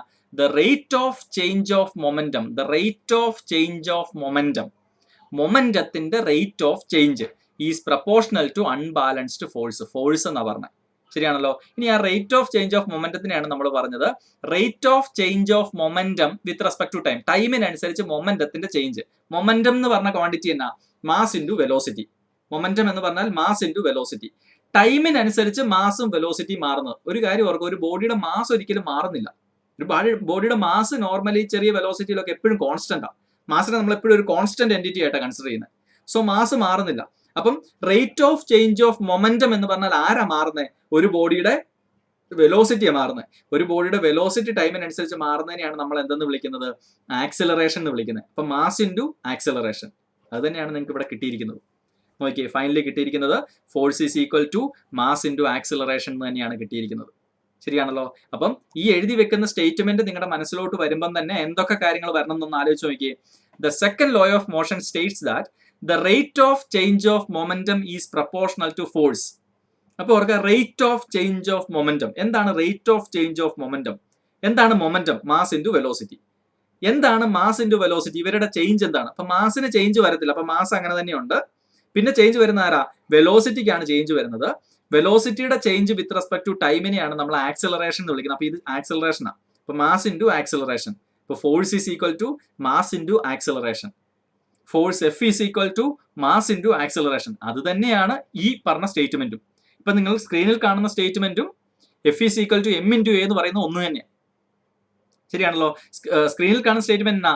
ഫോഴ്സ് ഈസ് ഈക്വൽ ടു, നോക്കിയേ, the rate of change of momentum is proportional to unbalanced force. Force എന്ന് പറഞ്ഞാൽ എന്താണെന്നാ പറഞ്ഞത്? the rate of change of momentum. മൊമെന്റത്തിന്റെ ടൈം ചേഞ്ചിനനുസരിച്ചുള്ള ചേഞ്ച്, ടൈമിനനുസരിച്ചുള്ള ചേഞ്ച്. മൊമെന്റത്തിന്റെ change with respect to time. മൊമെന്റത്തിന്റെ ചേഞ്ച് വിത്ത് റെസ്പെക്ട് ടു ടൈമിനെയാണ് നമ്മൾ മാസ് ഇൻറ്റു ആക്സിലറേഷൻ എന്ന് വിളിക്കുന്നത്. അതാണ് നമുക്ക് ഇവിടെ കിട്ടിയത്. ശരിയാണല്ലോ? അപ്പം സെക്കൻഡ് ലോ ഓഫ് മോഷൻ എന്താണെന്ന് ചോദിക്കുവാണെങ്കിൽ, മോഷന്റെ സെക്കൻഡ് ലോ എന്താണെന്ന് ചോദിക്കുകയാണെങ്കിൽ നമുക്ക് ഒറ്റ വാക്കിൽ വേണം F is equal to M into A എന്ന് പറയാം. Force is equal to mass into acceleration എന്ന് പറയാം. Force is equal to mass into acceleration. ശരിയാണല്ലോ? അത് തന്നെയാണ് പറയുന്നത് rate of change of moment എന്ന് പറയുന്നത്. Rate of change of moment എന്ന് പറയുന്നത് തന്നെയാണ് മാസ് ഇൻറ്റു ആക്സിലറേഷൻ എന്ന് പറയുന്നത്. സോ അവിടെ ഞാൻ സെക്കൻഡ് ലോയും നിങ്ങളോട് സ്റ്റേറ്റ് ചെയ്തു. ഇപ്പം നമ്മളിപ്പം സെക്കൻഡ് ലെക്ചറിലേക്ക് വന്നപ്പോൾ നമ്മൾ സെക്കൻഡ് ലോയിലേക്ക് വന്നു. ഇനി അതിന്റെ മറ്റൊരു സെക്കൻഡ് ലോ നമ്മൾ സ്വാധീനിക്കാൻ പറ്റുന്ന, അല്ലെങ്കിൽ നിങ്ങൾക്ക് മനസ്സിലാകാൻ പറ്റുന്ന മറ്റൊരു നല്ല എക്സാമ്പിൾ ആണ് ഒരു ക്രിക്കറ്റ് ബോൾ നമ്മൾ ക്യാച്ച് ചെയ്യുന്നത്. ക്രിക്കറ്റ് ബോൾ ക്യാച്ച് ചെയ്യുമ്പോൾ നമുക്കറിയാം ഒരു ബോൾ താഴേക്ക് വരുന്നത്, നമ്മൾ കൈ നേരെ ഇങ്ങനെ മാത്രം പിടിച്ച് ക്യാച്ച് ചെയ്യുകയാണെങ്കിൽ ആ ബോൾ താഴെ വന്ന് ഇടിക്കുമ്പോൾ നിങ്ങളുടെ കൈക്ക് ഭയങ്കരമായിട്ട് വേദന എടുക്കും. കാരണം നല്ല വെലോസിറ്റിയിൽ വരുന്ന ഒരു ബോള്, നമുക്കറിയാം ക്രിക്കറ്റ് ബോൾ അത്യാവശ്യം മാസീവാണ്, മാസമുള്ള സാധനമാണ്. അത് വെലോസിറ്റിയിൽ വരുന്നത് പെട്ടെന്ന് നിങ്ങളുടെ കയ്യിലോട്ട് ഇടിക്കുമ്പം അത് വന്ന അതിനൊരു മാസും ഉണ്ട്, വെലോസിറ്റി ഉണ്ട്. ക്രിക്കറ്റ് ബോൾ താഴോട്ട് വരുമ്പോൾ അതിനൊരു മാസും ഉണ്ട്, വെലോസിറ്റി ഉണ്ട്. ശരിയാണല്ലോ? ക്രിക്കറ്റ് ബോളിന് നല്ലൊരു മാസും ഉണ്ട്, താഴോട്ട് വരുമ്പോൾ അതിനൊരു വെലോസിറ്റി ഉണ്ട്. അപ്പൊ മാസ് ഇൻറ്റു വെലോസിറ്റി നമ്മൾ എന്തെന്ന് വിളിക്കും? മൊമെന്റ് എന്ന് വിളിക്കും. അത് പെട്ടെന്ന് നമ്മൾ കൈ വെച്ച് കഴിഞ്ഞാൽ അത് ഇവിടെ വരുമ്പോൾ പെട്ടെന്ന് സ്റ്റോപ്പായി, പെട്ടെന്ന് സീറോ ആയിപ്പോയി. അപ്പൊ അവിടെ എന്ത് വന്നു? മൊമെന്റത്തിന് ചേഞ്ച് വന്നു. ശരിയാണല്ലോ? എങ്ങനെയാ ചേഞ്ച് വന്നത്? ഒരു ഷോർട്ട് ടൈമിലാണ് വന്നത്. നമ്മൾ പെട്ടെന്ന് തന്നെ ഇങ്ങനെ കൈ വെച്ച് കഴിഞ്ഞാൽ ഈ വന്നുകൊണ്ടിരിക്കുന്ന സ്റ്റിച്ച് ബോളിന് അതിനൊരു മാസും ഉണ്ട്, വെലോസിറ്റി ഉണ്ട്, അതിനൊരു മൊമെന്റും ഉണ്ട്. നമ്മൾ അതിനെ പെട്ടെന്ന് സ്റ്റോപ്പ് ചെയ്താൽ, പെട്ടെന്ന് ഒറ്റ സെക്കൻഡ് കൊണ്ട് സ്റ്റോപ്പ് ചെയ്യുക, ചെറിയ സമയം കൊണ്ട് സ്റ്റോപ്പ് ചെയ്യുക. അപ്പം നിങ്ങളുടെ കയ്യിലുണ്ടാകുന്ന ഇമ്പാക്ട് കൂടുതലാണ്. കാരണം എന്താ? ഫോഴ്സ് കൂടുതലാണ്. ഫോഴ്സിന്റെ ഇക്വേഷൻ ആ force is equal to mass into, അല്ലെങ്കിൽ the time rate of change of momentum. മൊമെന്റത്തിന്റെ ചേഞ്ച് എങ്ങനെയാ വന്നത്? പെട്ടെന്നാണ് വന്നത്. റേറ്റ് ഓഫ് ചേഞ്ച് കൂടുതലാണ്. അപ്പൊ നിങ്ങളുടെ കയ്യിലുണ്ടാകുന്ന ഫോഴ്സ് കൂടുതലായിരിക്കും. ക്ലിയർ ആണല്ലോ? കാര്യം മനസ്സിലായെന്ന് വിചാരിക്കുന്നു. ഞാൻ ഒന്നുകൂടെ പറയാം. ഒരു മാസീവായിട്ട് വരുന്ന ബോളിന് അതിന് മാസും ഉണ്ട്, വെലോസിറ്റി ഉണ്ട്, അതായത് അതിനൊരു മൊമെന്റം ഉണ്ട്. അത് നിങ്ങൾ പെട്ടെന്ന് സ്റ്റോപ്പ് ചെയ്യുമ്പോൾ, കൈ ഇങ്ങനെ വെച്ച് കഴിഞ്ഞാൽ പെട്ടെന്ന് സ്റ്റോപ്പ് ചെയ്യുക എന്ന് പറഞ്ഞാൽ അതിന്റെ മൊമെന്റത്തിന്റെ ചേഞ്ച് എങ്ങനെയാ? പെട്ടെന്ന് വന്നു. പെട്ടെന്ന് വരുമ്പോൾ എങ്ങനെയാ? ഫോഴ്സ് കൂടുതലാണ്. Rate of change of momentum with respect to time. ടൈമിനനുസരിച്ച് മൊമെന്റത്തിന്റെ ചേഞ്ച് വന്നത് പെട്ടെന്ന് കൂടുതലാണ്. ഒറ്റ സെക്കൻഡ് കൊണ്ട് അത് സ്റ്റോപ്പായി. ഒറ്റ സെക്കൻഡ് കൊണ്ട് മൊമെന്റത്തിന്റെ ചേഞ്ച് ഭയങ്കരമോ. വന്നപ്പോൾ അത്യാവശ്യം മൊമെന്റം ഉണ്ടായിരുന്നു, പെട്ടെന്ന് സീറോ ആക്കി. സോ മൊമെന്റത്തിന് ചേഞ്ച് വന്നു. എങ്ങനെയാ? പെട്ടെന്ന് വന്നു. സോ എന്ത് കൂടുതലായിരിക്കും? ഫോഴ്സ് കൂടുതലായിരിക്കും. ശരിയാണല്ലോ? അതേസമയം നമ്മൾ ഈ ബോൾ വരുമ്പം ഇവിടുന്ന് ക്യാച്ച് ചെയ്യാൻ ശ്രമിക്കുന്നു, നമ്മൾ താഴോട്ട് കൈ ഇറക്കി ഇങ്ങനെ ക്യാച്ച് ചെയ്യുന്നെങ്കിൽ നമ്മൾ ആ ബോൾ ശരിക്കും ക്യാച്ച് ചെയ്യുന്ന ഒരു 1-2 സെക്കൻഡ് കൊണ്ടാണ് സ്റ്റോപ്പ് ചെയ്യുന്നത്. മുകളിൽ നമ്മളിങ്ങനെ കൈ വെച്ചു, ബോളിന്റെ ഒപ്പം തന്നെ നമ്മൾ കൈയും താഴോട്ട് വലിച്ചുകൊണ്ട് ഒരു 2-3 സെക്കൻഡ് എടുത്തിട്ടാണ് നമ്മൾ സ്റ്റോപ്പ് ചെയ്യുന്നത്. അങ്ങനെ 2-3 സെക്കൻഡ് എടുത്ത് സ്റ്റോപ്പ് ചെയ്യുമ്പോൾ നമ്മൾ അവരുടെ മൊമെന്റം ചേഞ്ച് ചെയ്യുന്നത് 3 സെക്കൻഡ് കൊണ്ടാണ് ചേഞ്ച് ചെയ്യുന്നത്. ശരിയാണല്ലോ? ഒറ്റയടിക്ക് ഇങ്ങനെ സ്റ്റോപ്പ് ചെയ്യുമല്ല, നമ്മളിങ്ങനെ കൈ അതിന്റെ കൂടെ വലിക്കുമ്പം ഒരു 3 സെക്കൻഡ് യൂസ് ചെയ്തുകൊണ്ടാണ് അവരുടെ മൊമെന്റത്തിനെ നമ്മൾ സീറോയിലോട്ട് മാറ്റുന്നത്. അപ്പം rate of change of momentum കുറവായിരിക്കും. അതായത് നിങ്ങളുടെ കയ്യിൽ അനുഭവപ്പെടുന്ന ഫോഴ്സ് കുറവായിരിക്കും. ഇപ്പം ന്യൂട്ടന്റെ സെക്കൻഡ് ലോ മനസ്സിലാകാനായിട്ട് നല്ലൊരു എക്സാമ്പിൾ ആണ് ഇത്. ഒരു പക്ഷേ നമ്മൾ ബോയ്സ് ഒക്കെ ഇത് കൂടുതലും ചെയ്യുന്നതും നിങ്ങൾക്ക് അറിയാവുന്നതും എക്സ്പീരിയൻസ് ചെയ്തിട്ടുള്ള ഒരു എക്സാമ്പിൾ ആണ് വരുന്നത്. ഇനി അതിനെ കണ്ടിന്യൂ ചെയ്ത് മുമ്പോട്ടേക്ക് പോയി കഴിഞ്ഞാൽ നമുക്ക് പഠിക്കാനുള്ള അടുത്ത ലോ എന്ന് പറയുന്നത് തേർഡ് ലോ ഓഫ് മോഷൻ ആണ്. നമ്മുടെ മോഷന്റെ 3ാമത്തെ നിയമം. അത് നമ്മൾ ഒരു പക്ഷേ കൂടുതലായിട്ട് നമ്മൾ പറയുന്നതാണ്. Every action there is equal and opposite reaction എന്ന് പറയുന്ന ഒരു കേസാണ്. എന്ത് ആക്ഷനും അതേ ഈക്വൽ ആയിട്ടൊരു ഓപ്പോസിറ്റ് റിയാക്ഷൻ കാണും. ശരിയാണല്ലോ? എന്തൊരു ആക്ഷൻ ആണെങ്കിലും അതിന് കൃത്യമായിട്ട് ഈക്വൽ ആയിട്ടൊരു ഓപ്പോസിറ്റ് റിയാക്ഷൻ കാണും. നമ്മൾ ഒരു പക്ഷേ വളരെ ജനറൽ ആയിട്ട് യൂസ് ചെയ്യുന്ന ഒരു സാധനമാണ്. ഇനി അതിന്റെ കുറച്ച് എക്സാമ്പിൾസ് നമുക്ക് നോക്കാം. ആ സ്റ്റേറ്റ്മെന്റിന് കൂടുതൽ ഡെഫിനേഷൻസിന്റെ ഒന്നും ആവശ്യമില്ല. ഇവിടെ എഴുതി വെച്ചിരിക്കുന്നത് നോക്കുക. The third law of motion States that when one object exert A force on another object the second object instantaneously exert A force back on the first. നമ്മൾ ഏതെങ്കിലും ഒരു ബോഡിക്ക് ഒരു ഫോഴ്സ് കൊടുത്തു കഴിഞ്ഞാൽ ആ രണ്ടാമത്തെ ബോഡി ഓൺ സ്പോട്ടിൽ തന്നെ തിരിച്ചൊരു ഈക്വൽ ആൻഡ് ഓപ്പോസിറ്റ് ഫോഴ്സ് തിരിച്ചു തരുന്നുണ്ട്. വളരെ സിമ്പിൾ ആയിട്ട് പറയുകയാണ്, ഞാൻ ഇങ്ങനെ ഒരു അടി കൈക്കെട്ട് കൊടുത്തു കഴിഞ്ഞാൽ ഞാനൊരു ഫോഴ്സ് ഇങ്ങോട്ടേക്ക് കൊടുക്കുന്നുണ്ട്, ശരിയാണല്ലോ. അത് എപ്പോൾ അവിടെ കിട്ടുന്നോ, ഇപ്പൊ എനിക്ക് എപ്പോഴും ഇങ്ങനെ ഒരു കൈ അടി കൊടുത്തു കഴിഞ്ഞാൽ ഞാൻ ആർക്കട്ട കൊടുക്കുന്നത്, നമ്മൾ ഈ കൈ വെച്ചിട്ട് ഇതിനിട്ട് അടി കൊടുക്കുന്നത്, പക്ഷെ രണ്ട് കൈക്കും വേദന എടുക്കുന്നുണ്ട്, ശരിയാണല്ലോ. നല്ലൊരു എക്സാമ്പിൾ അത്, ശരിയാണല്ലോ. ഞാനൊരു ഫോഴ്സ് അങ്ങോട്ട് കൊടുത്തു, ഞാൻ അങ്ങോട്ടൊരു ഫോഴ്സ് എക്സേർട്ട് ചെയ്യുന്ന മൊമെന്റിൽ തന്നെ ഈ കൈ തിരിച്ച് നമ്മുടെ രണ്ടാമത്തെ ബോഡിയിലോട്ട് ഈക്വൽ ആൻഡ് ഓപ്പോസിറ്റ് ഫോഴ്സ് തിരിച്ചു തരുന്നുണ്ട്, ശരിയാണല്ലോ. അപ്പം നമ്മൾ ഒരു ഫോഴ്സ് അങ്ങോട്ട് കൊടുക്കുമ്പം ഈ ബോഡിക്കാണ് കൊടുത്തത്, ആ ബോഡിക്ക് എത്ര ഫോഴ്സ് കിട്ടിയോ ആ ഈക്വൽ ഫോഴ്സ് തന്നെ ഈ ബോഡി തിരിച്ച് ആർക്ക് കൊടുക്കുന്നുണ്ട്, ഈ കോണ്ടാക്റ്റിൽ വരുമ്പോൾ മറ്റേ രണ്ടാമത്തെ ബോഡിക്ക് കൊടുക്കുന്നുണ്ട്. അതുകൊണ്ട് ഓർക്കുക, നമ്മൾ അങ്ങോട്ട് അടിക്കുന്നതിനെയാണ് നമ്മൾ ആക്ഷൻ എന്ന് വിളിക്കുന്നത്, ഈ ബോഡി തിരിച്ച് നമുക്ക് തരുന്നതിനെയാണ് നമ്മൾ റിയാക്ഷൻ എന്ന് വിളിക്കുന്നത്. ആക്ഷനും റിയാക്ഷനും രണ്ട് ബോഡിയിലാണെന്ന് കൃത്യമായിട്ട് ഓർത്തണം. ഞാൻ ഒരു ബോഡിയിലോട്ട് ഒരു ആക്ഷൻ കൊടുക്കുന്നു, ആ ഈക്വൽ റിയാക്ഷൻ ഫോഴ്സ് ഈ ബോഡി തിരിച്ച് ഈ കൈക്ക് ഇങ്ങോട്ട് തരുന്നുണ്ട്, ക്ലിയർ ആണല്ലോ. സോ എവിടെ നമ്മൾ ഒരു ഫോഴ്സ് കൊടുത്താലും, എവിടെ ഒരു ഫോഴ്സ് കൊടുത്താലും, ഒരു ബോഡിക്ക് കൊടുത്താലും ആ ബോഡി, ആ ഫോഴ്സ് കിട്ടുന്ന ബോഡി തിരിച്ചൊരു റിയാക്ഷൻ ഫോഴ്സ് അന്നേരം തന്നെ ആ ഇൻസ്റ്റന്റിൽ തന്നെ തിരിച്ച് ആ ബോഡിക്ക് തിരിച്ച് മറ്റേ രണ്ടാമത്തെ ബോഡിക്ക് കൊടുക്കുന്നുണ്ട്. അതുകൊണ്ട് ആക്ഷൻ ഏത് ബോഡിയിൽ സംഭവിക്കുന്നോ അതിന്റെ മറ്റേ രണ്ടാമത്തെ ബോഡിയിലായിരിക്കും റിയാക്ഷൻ സംഭവിക്കുന്നത്. രണ്ടും കൂടെ ഒരു ബോഡിയിലല്ല, റിയാക്ഷൻ സംഭവിക്കുന്ന രണ്ടാമത്തെ ബോഡിയിലായിരിക്കും എന്നുള്ള കാര്യം ഓർത്തോണം. ഇനി നോക്കുക, these two forces are always equal in magnitude but opposite in direction. Equal ആയിരിക്കും പക്ഷെ ഓപ്പോസിറ്റ് ഡയറക്ഷനിലായിരിക്കും, ക്ലിയർ ആണല്ലോ. ഞാൻ അങ്ങോട്ട് അടി കൊടുക്കുമ്പോൾ ഇവൻ തിരിച്ചിങ്ങോട്ടാണ് റിയാക്ഷൻ ഫോഴ്സ് തരുന്നത്, അങ്ങോട്ട് അടി കൊടുക്കുമ്പോൾ, അങ്ങോട്ട് ഇങ്ങനെ അടി കൊടുക്കുമ്പോൾ തിരിച്ച് റിയാക്ഷൻ ഫോഴ്സ് ഓപ്പോസിറ്റ് ആയിരിക്കും തരുന്നത്, പക്ഷെ ഈക്വൽ ആയിരിക്കും, ഈക്വൽ ആൻഡ് ഓപ്പോസിറ്റ് ആയിരിക്കും. These forces act on different objects and never on the same object. ഞാൻ പറഞ്ഞ കാര്യമാണ്, ഈ ആക്ഷൻ ഫോഴ്സും റിയാക്ഷൻ ഫോഴ്സും എപ്പോഴും കിട്ടുന്നത്, ആക്ഷൻ ഇതിന് കിട്ടിയാൽ റിയാക്ഷൻ അടിക്കുന്ന ബോഡിക്കായിരിക്കും, രണ്ടും രണ്ട് ബോഡിയിലായിരിക്കും ആക്ഷൻ ഫോഴ്സും റിയാക്ഷൻ ഫോഴ്സും കിട്ടുന്നത്. ഇതാണ് ന്യൂട്ടന്റെ തേർഡ് ലോ. അതിന് ചില എക്സാമ്പിളുകളാണ് പറയുന്നത്. നമ്മളൊരു ഫുട്ബോളിൽ കിക്ക് ചെയ്യുമ്പം ഫുട്ബോൾ മുമ്പോട്ടേക്ക് തെറിച്ചു പോകുന്നു, നമ്മൾ കൊടുക്കുന്ന ഫോഴ്സ്, പക്ഷെ നമ്മുടെ കാലിന് ഒരു പക്ഷേ ചിലപ്പം പെയിൻ വരാം. ബൂട്ടൊക്കെ ഇടുമ്പോൾ ചിലപ്പോൾ നമ്മൾ അറിയില്ല, പക്ഷെ അല്ലാതെ ബെയർ ഫുട്ടിലാണെങ്കിൽ കൃത്യമായിട്ട് നമുക്ക് ആ പെയിൻ വരും. അതിന്റെ കാര്യം എന്താണെന്ന് ചോദിച്ചാൽ, നമ്മൾ ബോളിന് എത്ര ഫോഴ്സ് കൊടുക്കുന്നോ അതേ റിയാക്ഷൻ ഫോഴ്സ് തന്നെ ബോൾ തിരിച്ച് നമ്മുടെ ബൂട്ടിൽ അല്ലെങ്കിൽ നമ്മുടെ ഫൂട്ടിൽ നമുക്ക് കൃത്യമായിട്ട് തരുന്നുണ്ട്. ഇതൊരു ആക്ഷൻ ആൻഡ് റിയാക്ഷൻ ഫോഴ്സിന് എക്സാമ്പിൾ ആണ്. എല്ലാം അതെ, നിങ്ങൾ എവരിഡേ ലൈഫിൽ കാണുന്ന എല്ലാ കാര്യങ്ങളും അതെ. ഇനി നിങ്ങൾക്ക് കൃത്യമായിട്ട് കാര്യം മനസ്സിലാക്കാൻ പറ്റുന്ന ഒരു എക്സാമ്പിൾ ആണ് ഇത്. ഇവിടെ നിങ്ങൾക്ക് നോക്കുമ്പോൾ രണ്ട് സ്പ്രിംഗ് ഉണ്ട്, ഇവിടെ ഒരു സ്പ്രിംഗ് ഉണ്ട്, സ്പ്രിംഗ് ബാലൻസ് ഉണ്ട്, ഇവിടെ ഒരു സ്പ്രിംഗ് ബാലൻസ് ഉണ്ട്. ഇവർ തമ്മിൽ ഇവിടെ കണക്റ്റഡ് ആണ്, ഇതിവിടെ ഈ ഒരു എൻഡിൽ കണക്ട് ചെയ്തിട്ടുണ്ട്. എന്നിട്ട് നമ്മൾ ഈ എ എന്ന് പറയുന്ന സ്പ്രിംഗ് ബാലൻസിൽ പിടിച്ച് ഒരു സൈഡിലോട്ട് വലിക്കുകയാണ്. നമ്മൾ എ മാത്രം പിടിച്ച് വലിക്കുന്നുള്ളൂ, പക്ഷെ നമുക്ക് നോക്കുമ്പോൾ അറിയാം എയിൽ എത്രയാണോ മൂവ്മെന്റ് ഉണ്ടായത്, ആ സ്പ്രിംഗ് ബാലൻസിലെ മൂവ്മെന്റ് നിങ്ങൾക്ക് ഇവിടെ നോക്കുമ്പോൾ അറിയാം. ഇവിടെ നമ്മൾ നൊട്ടേഷൻസ് കൊടുത്തിട്ടുണ്ട്. അപ്പൊ എന്തോരം മൂവ് ചെയ്തോ, എത്ര സെന്റിമീറ്റർ മൂവ് ചെയ്തോ ഈക്വൽ തന്നെയായിരിക്കും ബിയിൽ മൂവ് ചെയ്യുന്നത്. അപ്പോൾ ഓർക്കുക, നമ്മൾ എ പിടിച്ചിട്ട് എ ഇങ്ങനെ കൊടുത്തിട്ട് ബി എ എന്തോരം ഇങ്ങോട്ടേക്ക് വലിക്കുന്നോ ആ സെയിം റിയാക്ഷൻ ഫോഴ്സ് അത് തിരിച്ചു പിടിച്ച് വലിക്കുന്നുണ്ട്. നമ്മൾ എ പിടിച്ച് ഇങ്ങോട്ട് വലിക്കുന്ന അതേ റിയാക്ഷൻ ഫോഴ്സ് തന്നെ ബി തിരിച്ച് അങ്ങോട്ടും പിടിച്ച് വലിക്കുന്നുണ്ട്. നോക്കുക, രണ്ടും ഈക്വലും ആണ് ഓപ്പോസിറ്റും ആണ്. ഒന്ന് എയിലാണ് ആക്ട് ചെയ്യുന്നതെങ്കിൽ രണ്ടാമത്തെ ബിയിലാണ്, രണ്ടും രണ്ട് ബോഡിയിലും ആക്ട് ചെയ്യുന്നത്. നമുക്ക് ആ ആക്ഷൻ ആൻഡ് റിയാക്ഷൻ ഫോഴ്സ് മനസ്സിലാകുന്ന ഒരു നല്ല എക്സാമ്പിൾ ആണ് ഇത്. അതുപോലെ തന്നെ നമ്മൾ നമുക്ക് നടക്കാൻ പറ്റുന്നത്, നമ്മൾ ഭൂമിയിലോട്ട് ഒരു ഫോഴ്സ് കൊടുക്കുമ്പോൾ, ഈ ഒരു ഫിഗർ വളരെ ക്ലിയർ ആണ്. നിങ്ങൾ താഴേക്ക് നമ്മുടെ സർഫസിലോട്ടൊരു ആക്ഷൻ ഫോഴ്സ് താഴോട്ട് കൊടുക്കുമ്പോൾ നമ്മുടെ ഭൂമി നമുക്കൊരു റിയാക്ഷൻ ഫോഴ്സ് തരുന്നത് കൊണ്ടാണ് നമുക്ക് മുമ്പോട്ടേക്ക് നടക്കാൻ പറ്റുന്നത്. നമുക്ക് തിരിച്ചൊരു റിയാക്ഷൻ ഫോഴ്സ് കിട്ടുന്നില്ലായിരുന്നെങ്കിൽ നമുക്ക് മുമ്പോട്ടേക്ക് നടക്കാൻ പറ്റത്തില്ലായിരുന്നു. അതുകൊണ്ട് നമ്മൾ ഓർക്കുക, നമുക്ക് എപ്പോഴും നടക്കാനായിട്ട് എളുപ്പം റഫ് സർഫസിൽ കൂടെ നടക്കാനാണ് നമുക്ക് എളുപ്പം. റഫ് സർഫസ് ആകുമ്പോൾ നമ്മൾ താഴോട്ട് ആക്ഷൻ ഫോഴ്സ് കൊടുക്കുന്നു, തിരിച്ച് റിയാക്ഷൻ ഫോഴ്സ് കിട്ടുന്നു, നമുക്ക് ഈസി ആയിട്ട് മുമ്പോട്ടേക്ക് നടക്കാം.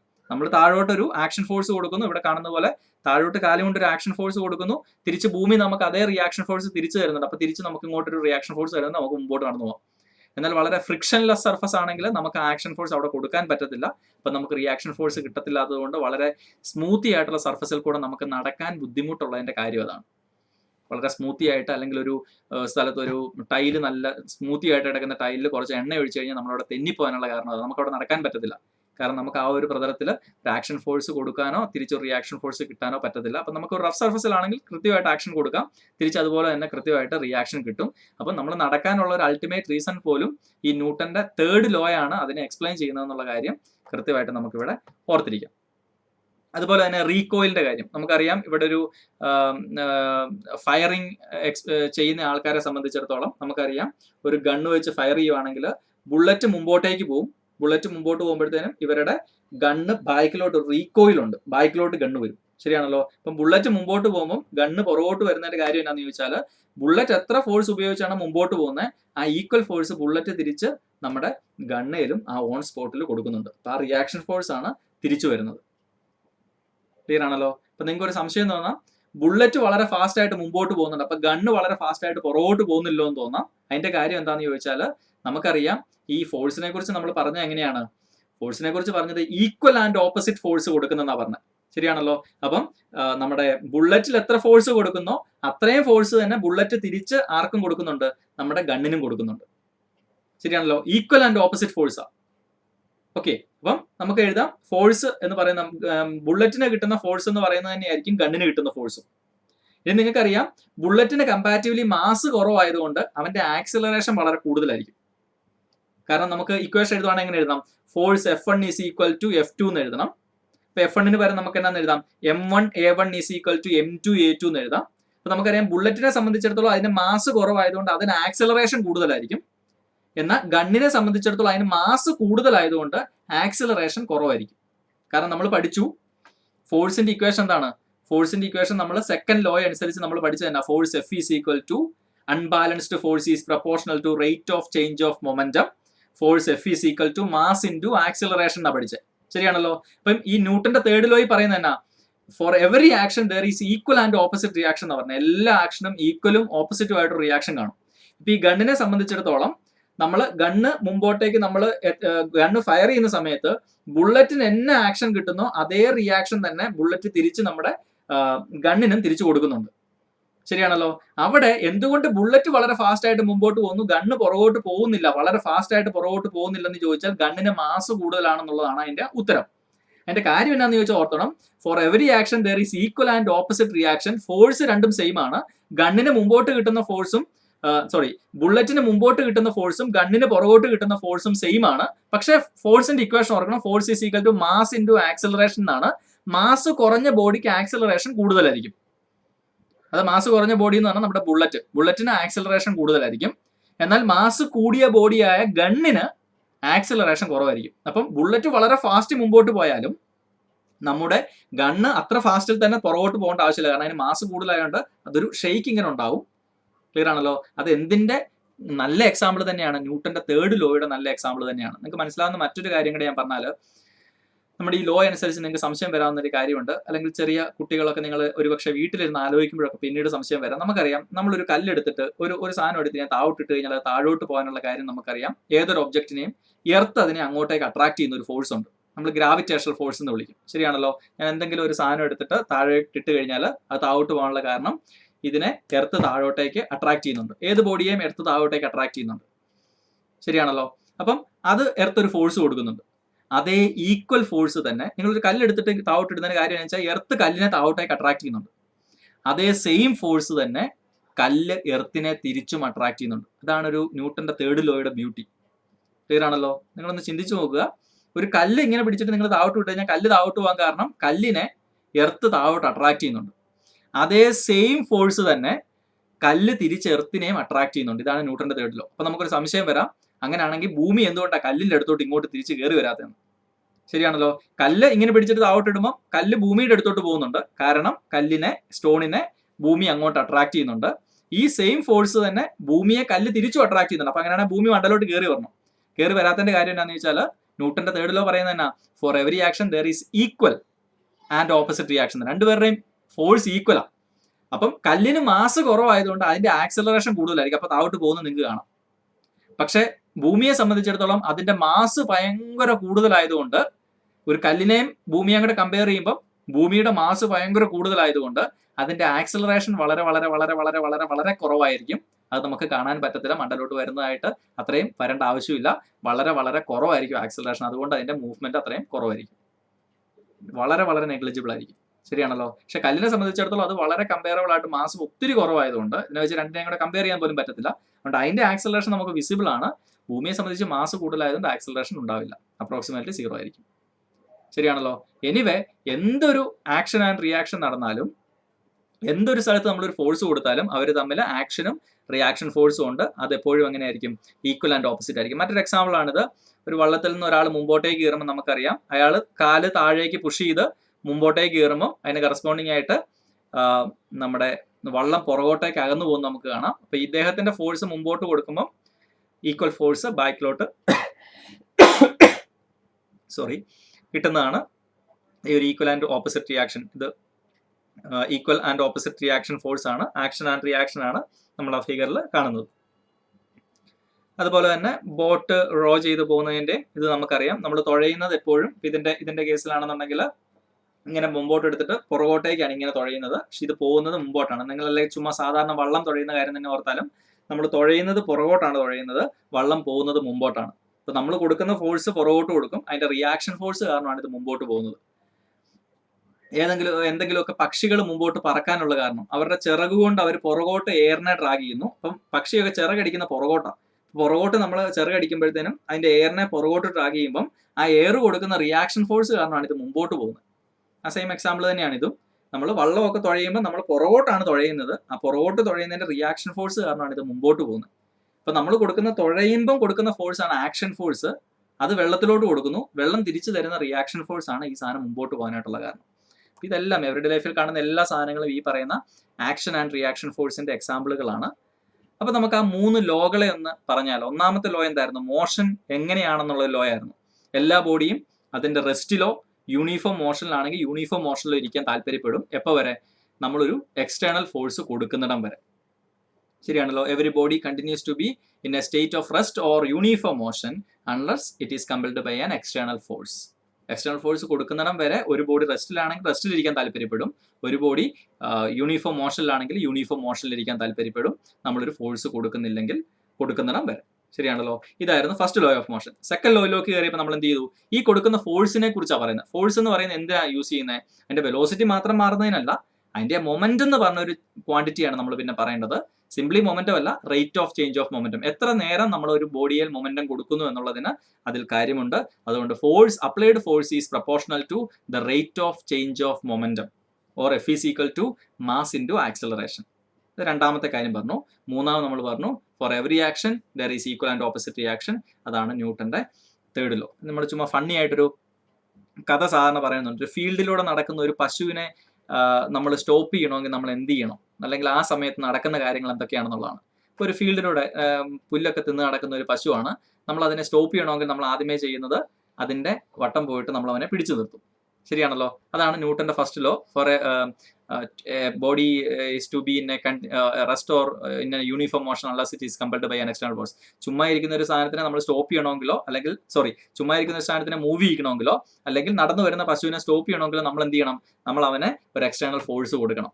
ഒന്നാമത്തെ കാര്യം ചുമ്മാ പറയുന്ന ലോ ആണ് കേട്ടോ. നമ്മൾ അവനെ സ്റ്റോപ്പ് ചെയ്ത് കഴിഞ്ഞാൽ രണ്ടാമത് എന്ത് സംഭവിക്കും? പശു കരയും. പശു കരയുന്നത് എങ്ങനെയായിരിക്കും? മാ എന്നായിരിക്കും കരയുന്നത്. ആ മായാണ് M × A എന്ന് നമ്മൾ ഷോർട്ട് ചെയ്ത് പറഞ്ഞത്. നമുക്ക് ചുമ്മാ മനസ്സിലാക്കാൻ പറയുന്നതാണ്. So force F is equal to M × A എന്ന് നമുക്ക് പറയാം. അതിനുശേഷം എന്ത് സംഭവിക്കും? അത് കരഞ്ഞതിന് ശേഷം നിങ്ങൾക്ക് ഒരു തൊഴിൽ തരും. ശരിയാണല്ലോ. സോ നമ്മൾ ഒരു ഫോഴ്സ് കൊടുത്തു കഴിഞ്ഞാൽ നമുക്ക് അതിന്റെ ഒരു റിയാക്ഷൻ ഫോഴ്സും അവിടെ ഉണ്ടായിരിക്കും. അതാണ് നിങ്ങൾ അവനെ പിടിച്ചു നിർത്തുമ്പോൾ അവൻ നിങ്ങൾക്ക് തൊഴിൽ തരും എന്നുള്ളതാണ്. ഞാനിത് പറഞ്ഞത് ഫിസിക്സുമായിട്ട് ഒരു കണക്ഷനും ഇല്ല. നിങ്ങൾക്ക് ഓർത്തിരിക്കാനായിട്ട് ചുമ്മാ ഒരു സ്റ്റോറി സാധാരണ പറയുന്നത് ചുമ്മാ ഒന്ന് മെൻഷൻ ചെയ്ത് പോയെന്ന് മാത്രമേ ഉള്ളൂ. ഫിസിക്സുമായിട്ട് ഒരു കണക്ഷനും ആ ഒരു പറഞ്ഞ എക്സാമ്പിളിൽ ഇല്ല എന്നുള്ള കാര്യം ഓർക്കുക. എനിവേ മുമ്പോട്ട് പോയി കഴിഞ്ഞാൽ നമ്മുടെ ഒരു ലാസ്റ്റ് ടോപ്പിക്കിലേക്ക് കടന്നാൽ കൺസർവേഷൻ ഓഫ് മൊമെന്റത്തിലേക്ക് നമ്മൾ കിടക്കാം. കൺസർവേഷൻ ഓഫ് മൊമെന്റം എന്ന് പറഞ്ഞാൽ രണ്ട് ബോഡികൾ തമ്മിൽ കൊളൈഡ് ചെയ്യുമ്പോൾ രണ്ട് ബോഡികൾ തമ്മിൽ കൂട്ടിമുട്ടുകയാണ്. ഇപ്പൊ നിങ്ങൾക്ക് നോക്കുമ്പോൾ ഇവിടെ ഒരു ബോഡി ഉണ്ട്, പുറകിൽ നിന്ന് വേറൊരു ബോഡി ചെല്ലുന്നുണ്ട്. അപ്പൊ ഈ ബോഡി മൂവ് ചെയ്യുന്നതാണ് ഇങ്ങോട്ട് കാണിച്ചേക്കുന്നത്. ഈ ബോഡി ഇങ്ങനെ മൂവ് ചെയ്യുകയാണ്, അതുപോലെ തന്നെ ഈ ബോഡി മൂവ് ചെയ്യാണ്. മൂവ് ചെയ്ത് രണ്ടും കൂടെ പോയി കൂട്ടിയിടിച്ചു. കൂട്ടിയിടിക്കുന്നതിന് മുമ്പ് അതിന്റെ മൊമെന്റം എത്രയുണ്ടോ, അപ്പൊ കൂട്ടിയിടിക്കുമ്പോൾ നമുക്കറിയാം എന്ത് കണ്ടു? രണ്ടുപേരും കൂടെ പോയി കൂട്ടിയിടിച്ചു. കൂട്ടിയിടിച്ച് കഴിഞ്ഞിട്ട് ഇവര് എങ്ങനെയാന്ന് വെച്ചാൽ അങ്ങനെ പോയി. ഇപ്പൊ ഇവിടെ ഇരിക്കുന്ന ആളുടെ മാസ് ഭയങ്കര കൂടുതലാണ്, ഈ പോകുന്ന ആൾ ഇവിടെ ഇടിച്ചിട്ട് തിരിച്ചു വരും. പല രീതിയിലുണ്ട്. രണ്ടുപേരുടെ മാസ് സെയിം ആണെന്നുണ്ടെങ്കിൽ അവർ ഒരു ഇൻ ആൻ ആവറേജ് വെലോസിറ്റിയിൽ അത് വീണ്ടും മൂവ് ചെയ്യും. അപ്പൊ അത് കൊളീഷൻ എന്നുള്ള ഒരു ടോപ്പിക്ക് നമുക്ക് കൂടുതലായിട്ട് ഡിസ്കസ് ചെയ്യണം. നിങ്ങളൊരു 9th നിങ്ങൾക്ക് അത്രയൊന്നും പോകണ്ട. നിങ്ങളിപ്പോൾ തൽക്കാലം ഇത്ര ഓർത്താൽ മതി. രണ്ട് ബോഡി ഉണ്ട്, ഇവിടെ രണ്ട് ബോഡി ഉണ്ട്. രണ്ട് ബോഡിയും സം വെലോസിറ്റിയിലായിരുന്നു. ഇവൻ അങ്ങോട്ടൊരു പർട്ടിക്കുലർ വെലോസിറ്റി ഉണ്ട്, ഇവനും അങ്ങോട്ടൊരു പർട്ടിക്കുലർ വെലോസിറ്റി ഉണ്ട്. ഇവർ തമ്മിൽ കൂട്ടിയിടിച്ച് കഴിയുമ്പോഴത്തേനും കൂട്ടിയിടിച്ച് കഴിഞ്ഞിട്ട് ഇവർ മൂവ് ചെയ്യുന്നത്. അപ്പം കൂട്ടിയിടിക്കുന്നതിന് മുമ്പ്, അതാണ് ഇവിടെ എഴുതിയിരിക്കുന്നത്, ബിഫോർ കൊളീഷൻ ഇവർക്ക് രണ്ടുപേർക്കും ഒരു മൊമെന്റം ഉണ്ട്. അപ്പം ഒന്നാമത്തെ ആളുടെ മൊമെന്റത്തിന് എനിക്ക് ഒന്നാമത്തെ ആളുടെ ഇനീഷ്യൽ വെലോസിറ്റി യു എന്നും രണ്ടാമത്തെ ആളുടെ ഇനീഷ്യൽ വെലോസിറ്റി യു. അപ്പൊ ഒന്നാമത്തെ ആളുടെ ഇനീഷ്യൽ വെലോസിറ്റിയെ u1 എന്നും രണ്ടാമത്തെ ആളുടെ ഇനീഷ്യൽ വെലോസിറ്റിയെ u2 എന്നും വിളിക്കുന്നു. ഇനി ഇവിടെ കൊളൈഡ് ചെയ്ത് കഴിയുമ്പം, അതാണ് ഇവിടെ ആഫ്റ്റർ കൊളീഷൻ എഴുതിയിരിക്കുന്നത്. കൊളൈഡ് ചെയ്ത് കഴിയുമ്പോൾ ഒന്നാമത്തെ ആളുടെ വെലോസിറ്റി v1 ഉം രണ്ടാമത്തെ ആളുടെ വെലോസിറ്റി v2 ആവും. അപ്പൊ ഇത്ര നിങ്ങൾ ഓർത്താൽ മതി. കൊളൈഡ് ചെയ്യുന്നതിന് മുമ്പ് ഇനീഷ്യൽ എന്നൊരു ടേമാണ്. ഇനീഷ്യൽ നമ്മൾ ടേം സാറിന് യൂസ് ചെയ്യുന്ന വെലോസിറ്റി u ആണ്. അപ്പൊ കൊളൈഡ് ചെയ്യുന്നതിന് മുമ്പ് ഒന്നാമത്തെ ആളുടെ വെലോസിറ്റി u1, രണ്ടാമത്തെ ആളുടെ വെലോസിറ്റി u2. കൊളൈഡ് ചെയ്ത് കഴിഞ്ഞ് രണ്ടുപേരും കൂടി ഇടിച്ച് കഴിഞ്ഞിട്ട് ഒന്നാമത്തെ ആളുടെ വെലോസിറ്റി v1, രണ്ടാമത്തെ ആളുടെ വെലോസിറ്റി v2. ക്ലിയർ ആണല്ലോ? കൺസർവേഷൻ ഓഫ് മൊമെന്റം പറയുന്ന ഇത്രേ ഉള്ളൂ.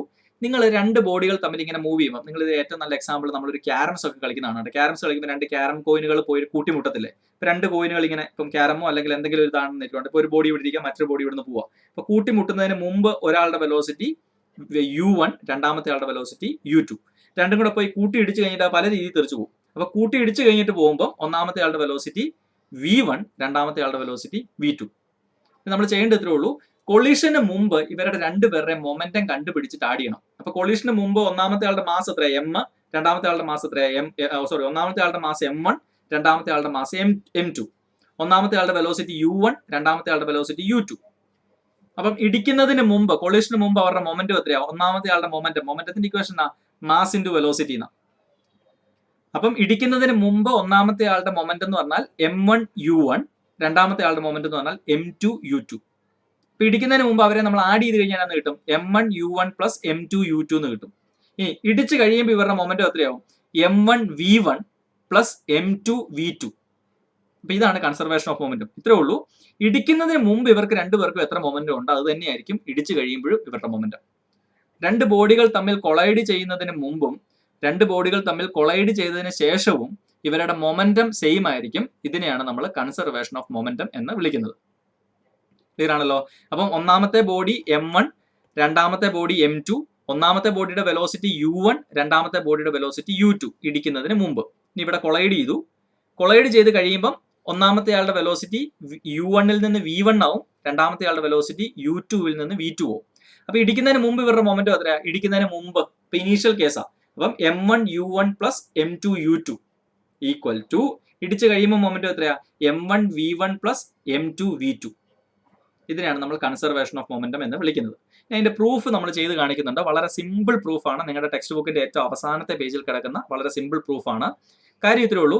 ഇവരിവിടെ കൊളൈഡ് ചെയ്ത് കഴിയുമ്പോൾ, ഇവിടെ ഇടിച്ച് കഴിയുമ്പം നമുക്കറിയാം നമ്മുടെ ന്യൂട്ടന്റെ തേർഡ് ലോ അനുസരിച്ച് four every action there is equal and opposite reaction. A എന്ന് പറയുന്ന ബോഡി എത്ര ഫോഴ്സ് ബിയിൽ കൊടുക്കുന്നുണ്ടോ അത്രയും ഫോഴ്സ് തന്നെ ബി എക്ക് തിരിച്ചും കൊടുക്കുന്നുണ്ട്. ക്ലിയർ ആണല്ലോ? എ എന്ന് പറയുന്ന ബോഡി ബിക്ക് എത്ര ഫോഴ്സ് കൊടുക്കുന്നുണ്ടോ അത്രയും ഫോഴ്സ് തന്നെ ബി തിരിച്ച് എക്കും കൊടുക്കുന്നുണ്ട്. For every action there is equal and opposite reaction. അപ്പൊ നമുക്ക് അതിന്റെ ഇക്വേഷൻ ഒന്ന് എഴുതി നോക്കാം. ഇത് കണ്ടോ? Force on A due to B, B കാരണം എയിൽ കിട്ടുന്ന ഫോഴ്സും എ കാരണം ബിയിൽ കിട്ടുന്ന ഫോഴ്സും, അതാണ് force on A due to B, അതാണ് എ ബി എന്ന് എഴുതിയേക്കുന്നത്. That is equal to force on B due to A. Force on എയിൽ കിട്ടുന്ന ഫോഴ്സ് ഡ്യൂ ടു ബി, അതാണ് F A B, equal to force on B due to A കാരണം ബിയിൽ കിട്ടുന്ന force. രണ്ടും ഈക്വൽ ആയിരിക്കും. ഇവിടെ ഒരു മൈനസ് വന്നത് ഈക്വൽ ആൻഡ് ഓപ്പോസിറ്റ് ആയിരിക്കും. നമുക്കിവിടെ നോക്കുമ്പോൾ അറിയാം എ കാരണം ബിയിൽ കൊടുക്കുന്ന ഫോഴ്സും ബി കാരണം എയിൽ കൊടുക്കുന്ന ഫോഴ്സും ഈക്വൽ ആയിരിക്കും, പക്ഷെ ഓപ്പോസിറ്റ് ആയിരിക്കും ന്യൂട്ടന്റെ തേർഡ് ലോ അനുസരിച്ച്. ശരിയാണല്ലോ? സോ ഈക്വൽ ആയിരിക്കും, അതുപോലെ തന്നെ ഓപ്പോസിറ്റ് ആയിരിക്കും എന്ന് കാണിക്കാനാണ് ഇവിടെ മൈനസ് കൊടുത്തിരിക്കുന്നത്. ഇനി ഫസ്റ്റ് ബോഡി ആയതുകൊണ്ട് ഫോഴ്സ് ഓൺ എയിലെ ഫോഴ്സ് അല്ല, അതുകൊണ്ടാണ് മാസ് ഓഫ് എ ഇൻറ്റു അവരുടെ ചേഞ്ച് ഇൻ വെലോസിറ്റി എന്ന് പറഞ്ഞാൽ എ എന്ന് പറഞ്ഞ ബോഡിയുടെ ചേഞ്ച് ഇൻ വെലോസിറ്റി എത്രയാ? യു ആയിരുന്നു കൊളീഷന് മുമ്പ്, കൊളീഷൻ കഴിഞ്ഞപ്പം വി ആയി. അതാണ് ചേഞ്ച് ഇൻ വെലോസിറ്റി ആണ് V A minus U A divided by T. കണ്ടോ? ഇതാണ് ചേഞ്ച് ഇൻ വെലോസിറ്റി. ശരിയാണല്ലോ? വെലോസിറ്റിയുടെ change with respect to time. ഇതല്ലേ നമ്മൾ ആക്സിലറേഷൻ എന്ന് പറയുന്നത്. ഫോഴ്സിനെ നമുക്ക് എന്നാണ് എടുക്കുന്നത്? മാസ് ഇൻറ്റു ആക്സിലറേഷൻ ആണല്ലോ. അപ്പൊ മാസിന്റെ ടേം ആണ് ഈ എഴുതിയിരിക്കുന്നത്. ഈ രണ്ടാമത്തെ ടേം ആക്സിലറേഷന്റെ ടേം ആണ്. ശരിയാണല്ലോ. Change in velocity with respect to time, change in velocity divide by time. ഈ രണ്ടാമത്തെ ടൈം എന്ന് പറയുന്നത് ആക്സിലറേഷൻ ടൈമാണ്. എന്തുകൊണ്ട് ഇവിടെ എല്ലാം എ എഴുതിയിരിക്കുന്നത്? നമ്മൾ കണ്ടുപിടിക്കേണ്ട ഫോഴ്സ് ഓൺ എ ആ. അപ്പം mass of A, change in velocity of A, അതാണ് V A minus U A എന്ന് എഴുതിയിരിക്കുന്ന ഡിവൈഡ് ബൈ ടൈം. സോ ഇത് ആക്സിലറേഷൻ ടൈം തന്നെയാണ്. ഇനി that is equal to minus അങ്ങനെ തന്നെ ഇട്ടു. രണ്ടാമത് ബിയുടെ വരുമ്പം M B into V B minus U B divide by T, അതായത് ചേഞ്ച് ഇൻ വെലോസിറ്റിയുടെ ടൈം തന്നെയാണ് ഇത് with respect to time. So this is the time of acceleration. നിങ്ങൾക്ക് നോക്കുമ്പോൾ അറിയാം ഇവിടുത്തെ ടൈമും കൂടെ ക്യാൻസൽ ആയി. ബാക്കി വരുന്ന എന്നാ? M into V A minus M into U A equal to minus M into V B minus plus ആവും എം ഇൻറ്റു യു ബി എന്ന് വരും. ആ ബ്രാക്കറ്റ് ഒന്ന് ഓപ്പൺ ചെയ്യുക. അതിനുശേഷം പ്ലസ് ഉള്ള ടൈമിനെ മൈനസ്, റൈറ്റ് സൈഡ് മൈനസ് വന്ന ടൈമിനെ റൈറ്റിലോട്ട് ആക്കുന്നത്. ഇവിടുത്തെ മൈനസ് വന്ന time minus M B V B എന്നാണ്. അതിനെ റൈറ്റിലോട്ട് ആക്കുമ്പോൾ അത് പ്ലസ് ആവും. ഇവിടെ വന്ന മൈനസ് വന്ന time M A U A എന്ന് പറഞ്ഞ ടൈമിനെ റൈറ്റിലോട്ട് ആക്കുമ്പോൾ അത് പോസിറ്റീവ് ആവും. അപ്പോൾ നിങ്ങൾ എഴുതി കഴിയുമ്പോൾ ജസ്റ്റ് ഒന്ന് റീഅറേഞ്ച് ചെയ്ത് എഴുതിയാൽ മതി. എഴുതി കഴിയുമ്പോൾ M A U A plus M B U B is equal to M A V A plus M B V B എന്ന് കിട്ടും. ഇവിടെ നോക്കുക, എം എ യു എ എന്ന് പറഞ്ഞാൽ എന്താണ്? ഒന്നാമത്തെ ബോഡിയുടെ initial velocity. M B U B എന്ന് പറഞ്ഞാൽ രണ്ടാമത്തെ ബോഡിയുടെ ഇനീഷ്യൽ വെലോസിറ്റി, അതായത് അവർ ഇടിക്കുന്നതിന് മുമ്പ്, കൊളൈഡ് ചെയ്യുന്നതിന് മുമ്പ്. That is equal to M A V A plus M B V B, ഇടിച്ച് കഴിയുമ്പോൾ ഉള്ള വെലോസിറ്റി. അപ്പൊ ഇത്ര നോക്കിയാൽ മതി. ഈ ഫസ്റ്റ് ടൈം എന്ന് പറയുന്നത് രണ്ട് ബോഡികളും ഇടിക്കുന്നതിന് മുമ്പ് അവരുടെ ടോട്ടൽ മൊമെന്റമാണ്. ശരിയാണല്ലോ. ഇപ്പൊ ഇടിക്കുന്നതിന് മുമ്പുള്ള വെലോസിറ്റിയാണ് നമ്മൾ യു എന്ന് വിളിക്കുന്നത്, ഇനീഷ്യൽ വെലോസിറ്റി എന്ന് വിളിക്കുന്നത്.